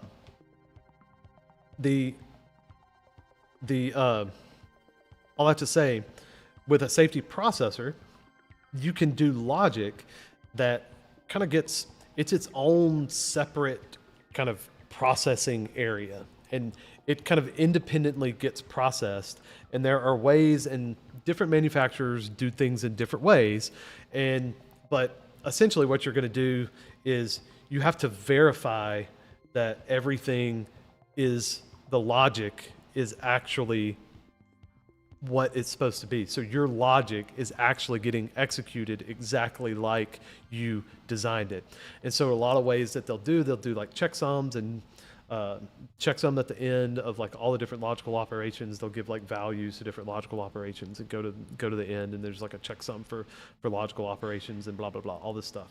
Some some processors do inverted logic and then NANDs and like all these different things. And so it's a lot of times of different ways of evaluating your code to make sure that what you wrote is actually what's going to be executed. Now, guess what? If you write it wrong, then it's still wrong. It's just verified to be 100% all the time wrong. So don't think that just by writing something in a safety logic that you're adding some sort of layer of kind of redundancy in like, hey, this isn't correct logic. No, it's going to run your logic exactly like you wrote it, guaranteed. So with all that to say, your safety PLC is pretty much just kind of encapsulating all of this into it. And there's everybody kind of does it a little bit differently. One of the cool things about if you write logic, there's two different things. There's kind of the error checking and redundancy portion, and then the logical execution portion. And so that's the verification process that we have later in the CE. So there's all of this design, execution, and then there's verification that everything works like it's supposed to be. And so that's part of the documentation process too. So just because your logic is on a safety PLC doesn't mean it's right. I don't think anybody that's been doing this for any amount of time would think that, but just need to put it out there.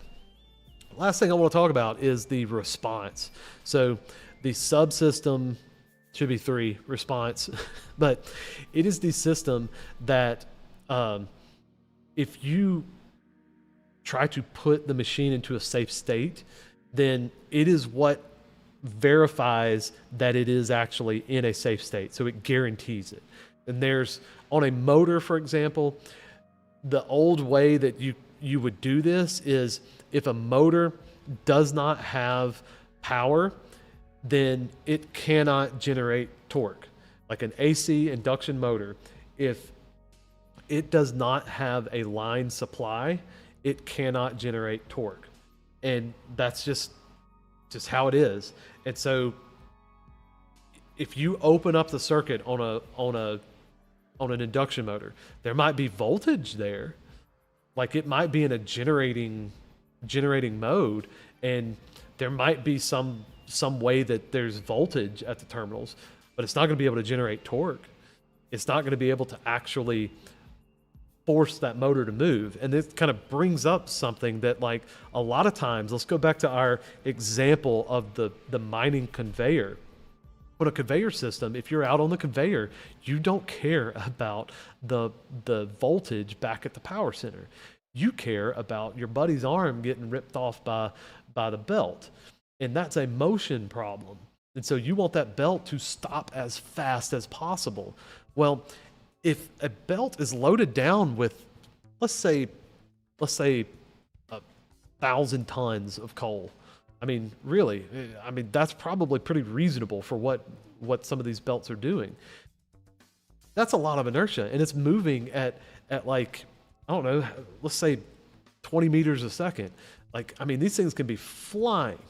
If it's moving that fast and it's got that much power in it, and you go and say, cut the power, it's going to coast for like minutes. Like it's going to just keep going. You have to drive these systems to a stop. Same with a big flywheel. We've talked about this before multiple times. Most of the time, cutting power to a motor is the worst thing you can do. Most of the time, cutting power to a motor is the worst thing to do if you were trying to make it safe. I've seen so many systems to where they just say, okay, well, we just need to cut the contactor on this S120 system. And then like they drop loads, like it's a hoisting system, and they cut, and you're like, no, that's the opposite of what you need to do. So one of the great things about the integrated drive or the integrated safety in drives is previously the only thing you could do electrically to stop the motor would be some sort of kind of DC braking to like be able to guarantee that it's going to stop. So how do you make a CE rated system that's done that way? Well, you have to use mechanical brakes. You have to do stuff like that. And so now here's a couple of things about what I'm about to say. Just because you have a drive that has the ability to brake and stop a motor, if there are many number of failures that could happen that could prevent that drive from performing its operation, and we'll talk about that in a second. But if it is in a hoisting application to where you have some sort of load and dropping that load is not an option, you have to have a mechanical brake. Just plain and simple. Because electronically, you just cannot, the residual risk is not acceptable in a hoisting application with just drive-based braking. You have to have a mechanical brake to be able to lock up that hoist. Now, guess what? Cable could still brake. Can't do anything about cable braking, right? So there's always going to be some sort of residual risk. So let's talk. Is there stuff in here about, let's see if I go through here and see if we can find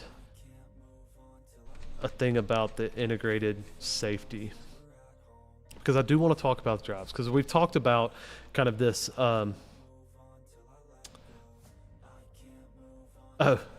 well, there's actually there's actually a section in this document about what I just talked about, and I didn't even realize it. Great minds think alike. Joking. But so let's see. I want to go to, I know that there's one in this in the D21 catalog, and I have that here. I know that there's let's see if I can find it. D21-4. Let's see, where is this? Where am I? Sorry about not having this up, but I did want to talk a little bit about this because it is pretty cool. And if you're not familiar with the different technologies that are available, for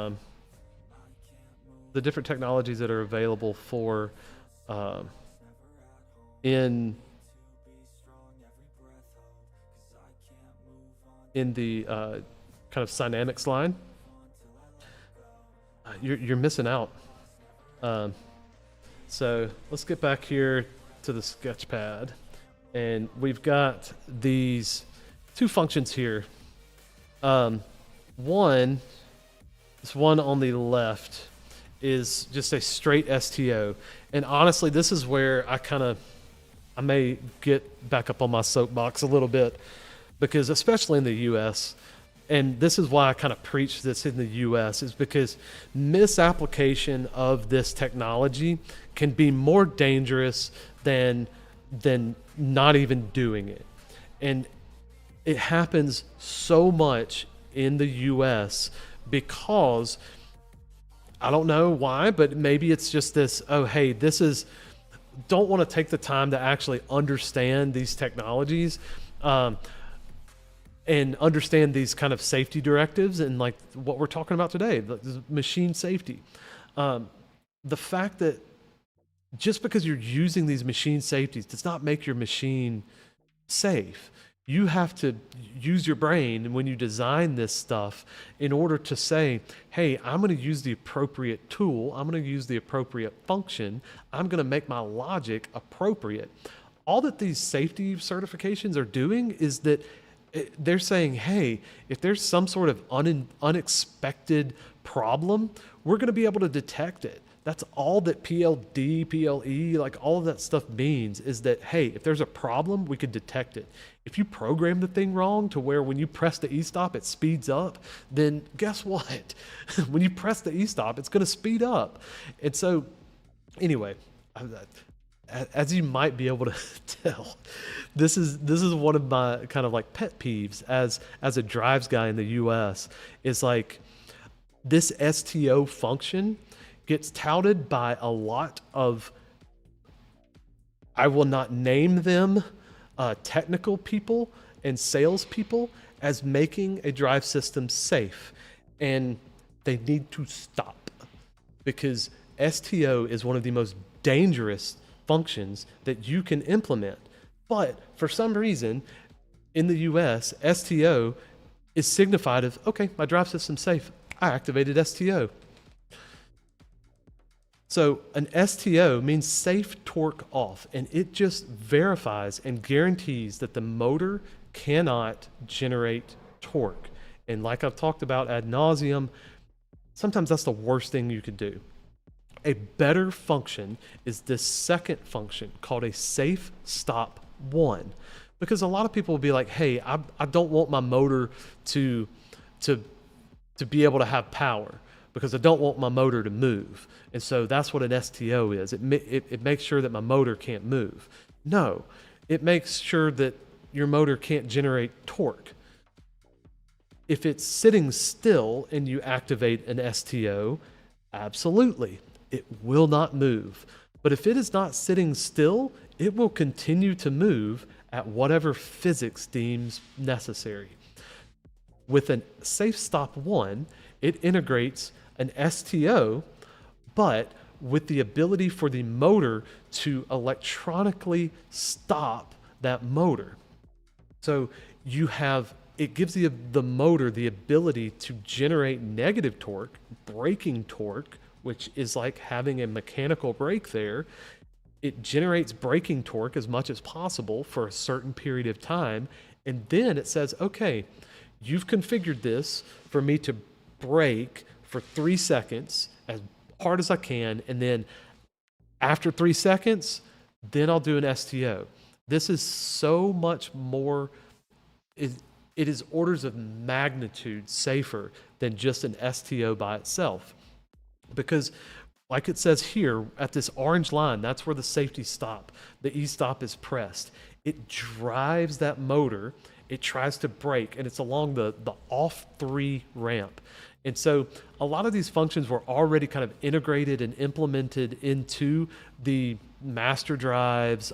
They're kind of built into the DNA of kind of Siemens drives. Whereas other drives manufacturers, they basically had a regular stop and then a kind of a pulse disable, which in Siemens land is an off 2. If you want to stop using a regular ramp, that's off 1. Off 2 is we just disable the pulses. And then off 3 is we want to drive it to a stop. And then once it stops, then we're going to disable pulses. Well, so the only difference between off 2 and STO is a certification. Same thing with off 3. Off 3 and safe stop 1, the only difference is a certification.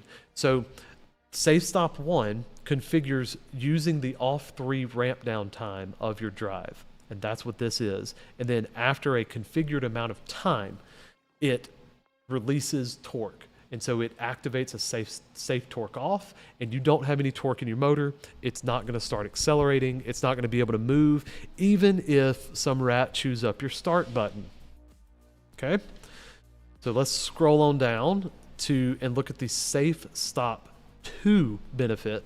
It is a little bit different because what it does is, instead of activating a safe torque off, it activates what is called a safe operating stop. Okay? And the big difference between a safe operating stop is, remember, if you have something that the hazard is the motion of a device, is a motion of an arm. Say you have an arm that it's like doing back and forth like this. And so you open up the gate on this machine that goes up and down like this. You want to guarantee that motor does not, or that arm does not move, right? So if you do an STO, what happens to this arm? bleh, it drops. So it could be moving like this, and if you were to do a safe stop 1, it would go weep, stop, and then go bleh. And so it moves, and so that doesn't eliminate the hazard.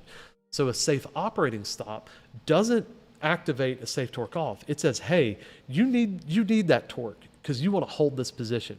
So we're going to drive the speed to 0 and then hold torque. And so if I were to come in here and pull down on this arm, the motor's activated and it's gonna fight it, and it's not gonna allow it to move. Now, if I'm able to overpower the drive, and it will eventually fault out, but it's holding that torque. Okay, that's what a safe operating stop, because it's actually keeping it stopped. And so, like, if you don't want something to move, you want to be using a function with a safe operating stop.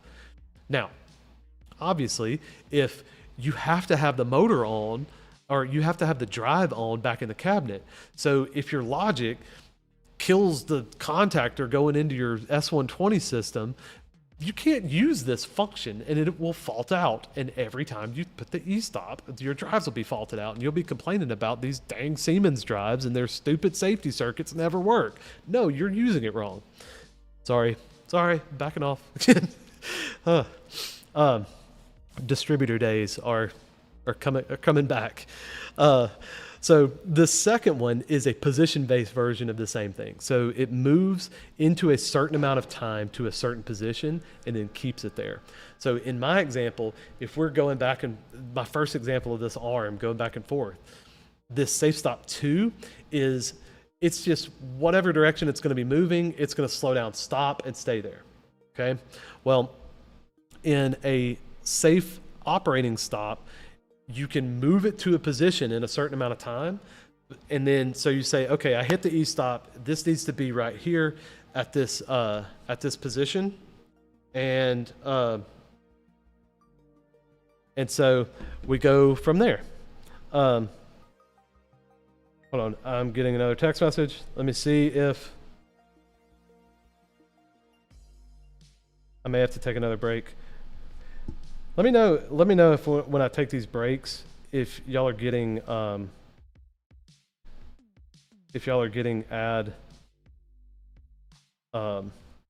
breaks, because I've tried.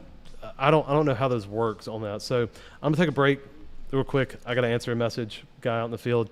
So let me do that real quick, and yeah, I'll be right back, and we will finish this.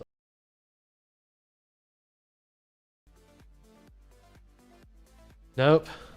Thank you. I'm gonna have to go back and talk about all this. I was waving my hands around all of this, and thanks, Lucid. I clicked the wrong unmute from from coming out of the break. So yeah. So what I was saying about the thing with the timing on these closed loop system. So kind of making the joke, I'll make the joke again about that there is actually a rate of your system has to respond in order to actually kind of stop the hazard. And it's something like 60 inches a second, which is apparently what they have determined to be the fastest that a human would be able to sprint from all the way across the room and dive into your piece of equipment in order to get hung up. And so kind of the joke about the mouse there kind of scaring somebody and jumping, that's actually, there's defined there's defined rates of speed that like humans can actually achieve, that they've made that. So that's what this kind of delta T is here, is you might want your axis to be at a certain position before you put the operating stop, but you have to be stopped by a certain amount of time. So you put your light curtain so far away, and so say it's 60 inches away from this hazard, from this motor. That means you have 1 second to get everything stopped. So you might be able to stop this axis in in a quarter of a second. So that means you have 3/4 of a second to be able to 3/4 of a second to be able to move it to wherever you want to. So think about that. Like, that's kind of crazy that we're talking about milliseconds of moving in all of this stuff. And so like someone is literally is running from a snake that has got into their cell, and they're trying to just get out of the way of it, and they are in your sensor has enough time to detect that they come in, and then move an arm, and then stop and safely lock out. So that's kind of the way that you're processing it, and it's in terms of milliseconds and hundreds of milliseconds. So, but anyway, once it goes into the operating stop, you have these limits that if the machine is kind of like forced to violate, then it will activate the passivate. So it'll say, hey, I'm faulted out. And on the drive, if you're using the brake controller in the drive, it will activate the brake. And so at that point, you're keeping your brake off until it needs to close. And so the next two functions actually have to deal with the brake control. And because one of them is, all right, how is this brake actually functioning? And the second is, will the brake function when it needs to close? Since I'm not using it all the time, I'm using these like operating stops and everything. You want to have some sort of verified test that it is going to close. And that's what these two functions are. So safe brake control just uses extra hardware to be able to check the feedback from the brake to make sure that it's closing.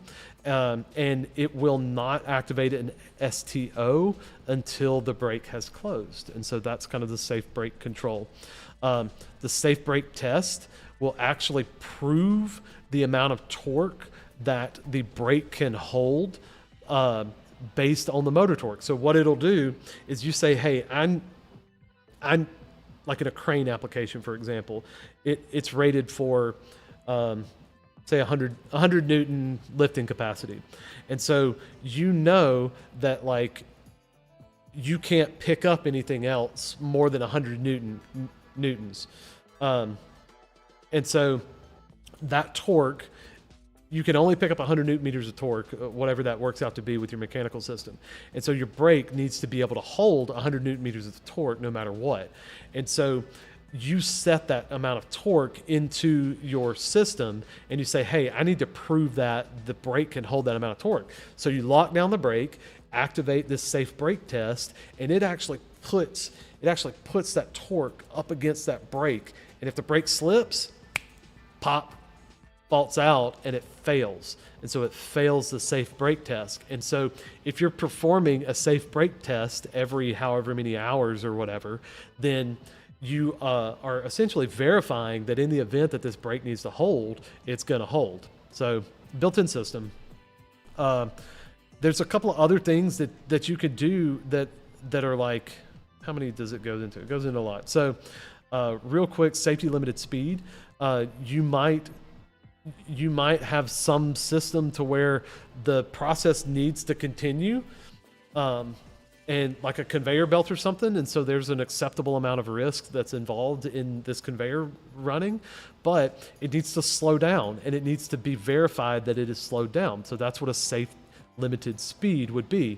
And so you open up the doors, this second, think about it as like a second level controller, sits and limits the speed. And if anything speeds it up or slows it down enough to where it violates that, it'll fault out and lock the system down. And then, so the safe speed monitoring is kind of the same thing, except you're just monitoring. So when you turn monitoring on, it just signals to you whether or not you are in that, and it doesn't necessarily fault out. And so it's just a safe verification. So when I say safe, I mean kind of a certified software and hardware that kind of guarantees that you're getting what you're getting. So with a safe limited a safe speed monitor, you are just saying, hey, I am actually running inside of this speed. Yep. And if it violates it while you were safely monitoring, then it'll give you that signal. And so, yeah, you can see here, there's no drive integrated fault reaction when the speed limit is exceeded. But that safe feedback can be evaluated in a safety control unit. So that's where again, you're using safety for like safe speed monitoring, for example, because the way you would use that function would be to take, and instead of having a system that's like, take a system that's like, okay, I want to shut down. It's just, you want to make sure that you are monitoring whatever it is correctly. And this kind of builds in that, hey, yeah, I have this redundant feedback for these limits. And then it just kind of gives you a, hey, I'm running too fast, I'm running too slow, that sort of thing. So again, safe limit or safe direction and safety limited position are kind of two different versions of kind of the same thing. Like if you go into a safety direction, like maybe you want this arm to go past the point, and then once the gate is open, it can only move away from the gate. It can't move back, but it can move that way. It can go over that way, you know? And that's kind of what the SDI, it can move away from the person, but it can't move towards it. And if it ever somehow does move towards it, then it will activate the safety function. So, or it'll passivate the safety. And so safety limit position just means that there are a couple of different bands that you set this function up, and it kind of makes sense. It safely verifies or certifies that it is within those positions. And one of the things about this is, and like it says, it's like protection area, kind of like I was talking about with these reaction times. Your servo cycle on your drive is down in the hundreds of microseconds, so 1/10 of a millisecond, whereas your PLC process time is going to be on the order of probably a couple of milliseconds. So the kind of bus cycle, like if you're using Profinet, aka ProfiSafe, communicating back and forth, it's probably going to encumber at least another couple of milliseconds of just bus cycle time. So you're probably going to lose about 20 milliseconds, which you're like, 20 milliseconds, that's nothing. But if you're executing these functions at the drive level, you're bringing these inputs back at the drive level, they're down in the microsecond level. So you're in tenths of milliseconds. So Lucid has a question: do G120s offer all of these safety functions, or do you need a specific control unit? So there are some of these that are available on the -F processors. So you get on all of the G120s. So all of the G120s, you get STO and Safe Stop 1 and Safe Brake Control, I believe. So those are the three free ones. If you get a -F processor, and it's the CU240E-2-F, so CU240-2F processor, you get extended functions, but you will get the extended functions like the Safe Stop 2, the Safe Operating Stop, Safe Limited Speed, maybe. The problem is you don't have an encoder on the CU240E-2, so you can't do things like safe limited position, things like that. And for the G1, the CU250S, you do get additional functions with built in, but there's an extended license for it that you can load into it, and you can get all of the extra ones. There are some that are just limited by the processing power. So the CU250S is the most powerful G120 processor, but it's still limited. I mean, it has a servo cycle of quarter, so 250 microseconds, whereas the S120's down out of the box 125 microseconds, and you can get it all the way down to 32 microseconds. So last function that I want to talk about is safe position, and it's a pretty cool one. And safe position is a function that sends a safety rated position to across Profi safe to your safety processor. So you can start doing zoning and all of these principles and things. Like, for example, if you have a machine that has an arm that kind of like comes back and forth, well, it kind of comes over this over an area that a forklift can enter.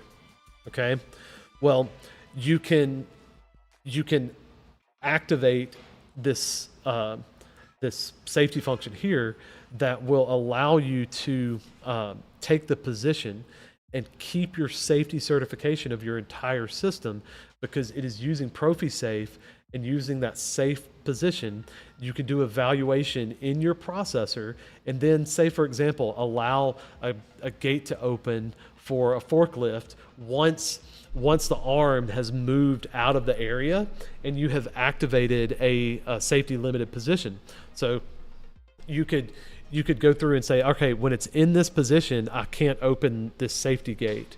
And with this safety position, you can pass that safe position back to your processor and then say, okay, I know my machine is out of the way, and now I'm gonna activate a safety limited position.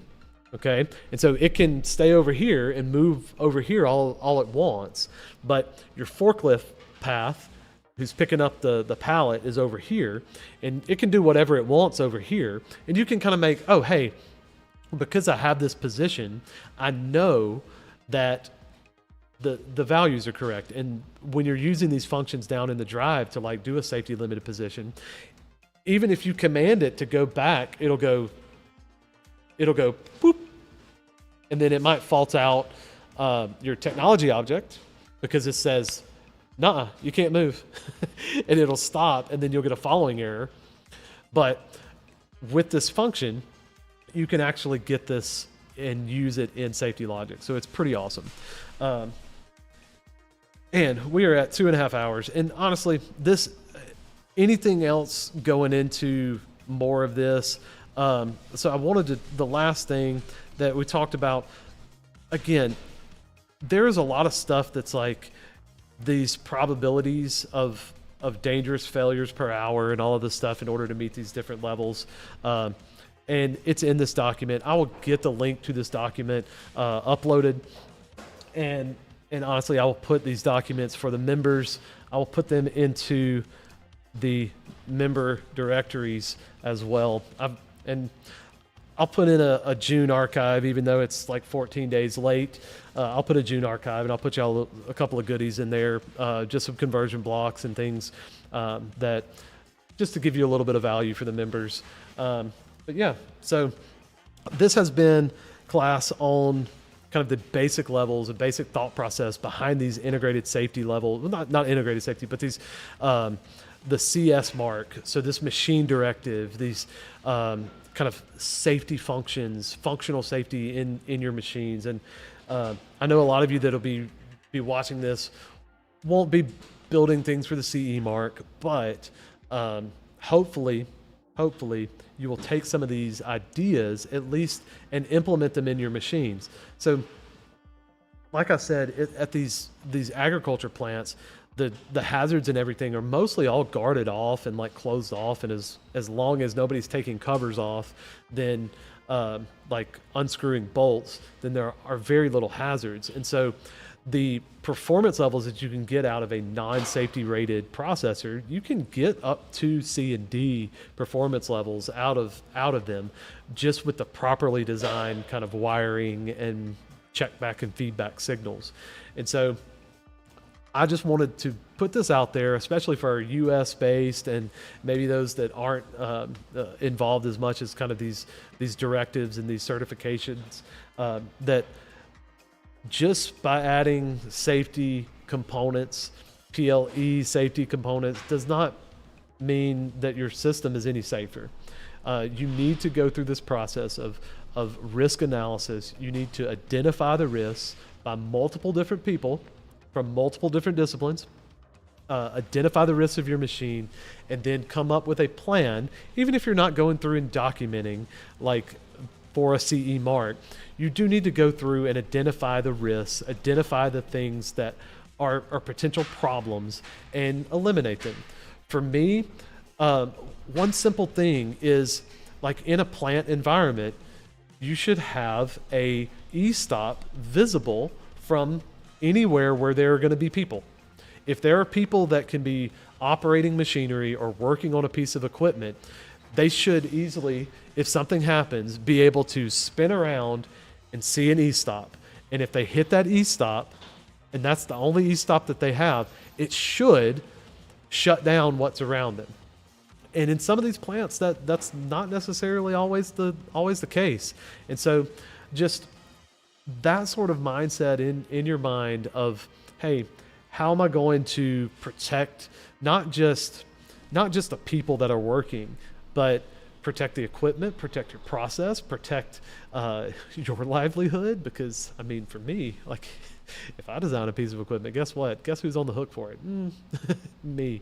So I'm going to take the extra effort, even just out of self-preservation, even if I don't really like you, which I do. Trust me. Trust me, I do. But even if it wasn't, like, even if I didn't care about anyone, I care about myself. And if you have the opportunity to implement some sort of just logical safety, like, just do it. It could be just as simple as putting a guard, making it more difficult for someone to trip into a grinder, or just implement something to where you have the piece of equipment sitting at an angle to where people are walking. If they trip, they can't fall on it. Like, they're not gonna like hit it or whatever. Very simple stuff. And it's more than just buying expensive equipment and putting it into your process. It's right here. And I know you guys, because I know you guys are going to be able to understand that, because you're taking your time to learn about this stuff. And again, I appreciate you. I appreciate all of the support on the channel. And again, I thank you for being patient with me through these past couple of weeks, as I haven't been able to do the live streams, but I'm going to try to make it up for you. That demo back there is one of many that I have. And I have some ideas of maybe trying to figure out some ways to be able to provide some access to you guys to some demo equipment, because I mean, frankly, Alpha's already set up to where we can remote into all sorts of stuff, and all of our equipment is connected remotely to where we can diagnose it. So I fully understand how to set up equipment for that sort of stuff. So stick around and keep joining in on these, and maybe we can work together for all this stuff. But for now, thank you for spending your Friday afternoon or Friday evening, or I don't know, Saturday morning for some places if you're still up, like Ali Reza. If you're there, thank you so much for spending this time. If you're watching this on demand, thank you for watching all the way through, and hope you have earned a subscription. And if not, toss a thumbs up at least. And so to get this out there to more people, appreciate it. I'm going to be trying to stream next week, and I hope to see you then, whenever that is. And yeah, I appreciate you all, and good luck, and I will see you next time. We'll see you.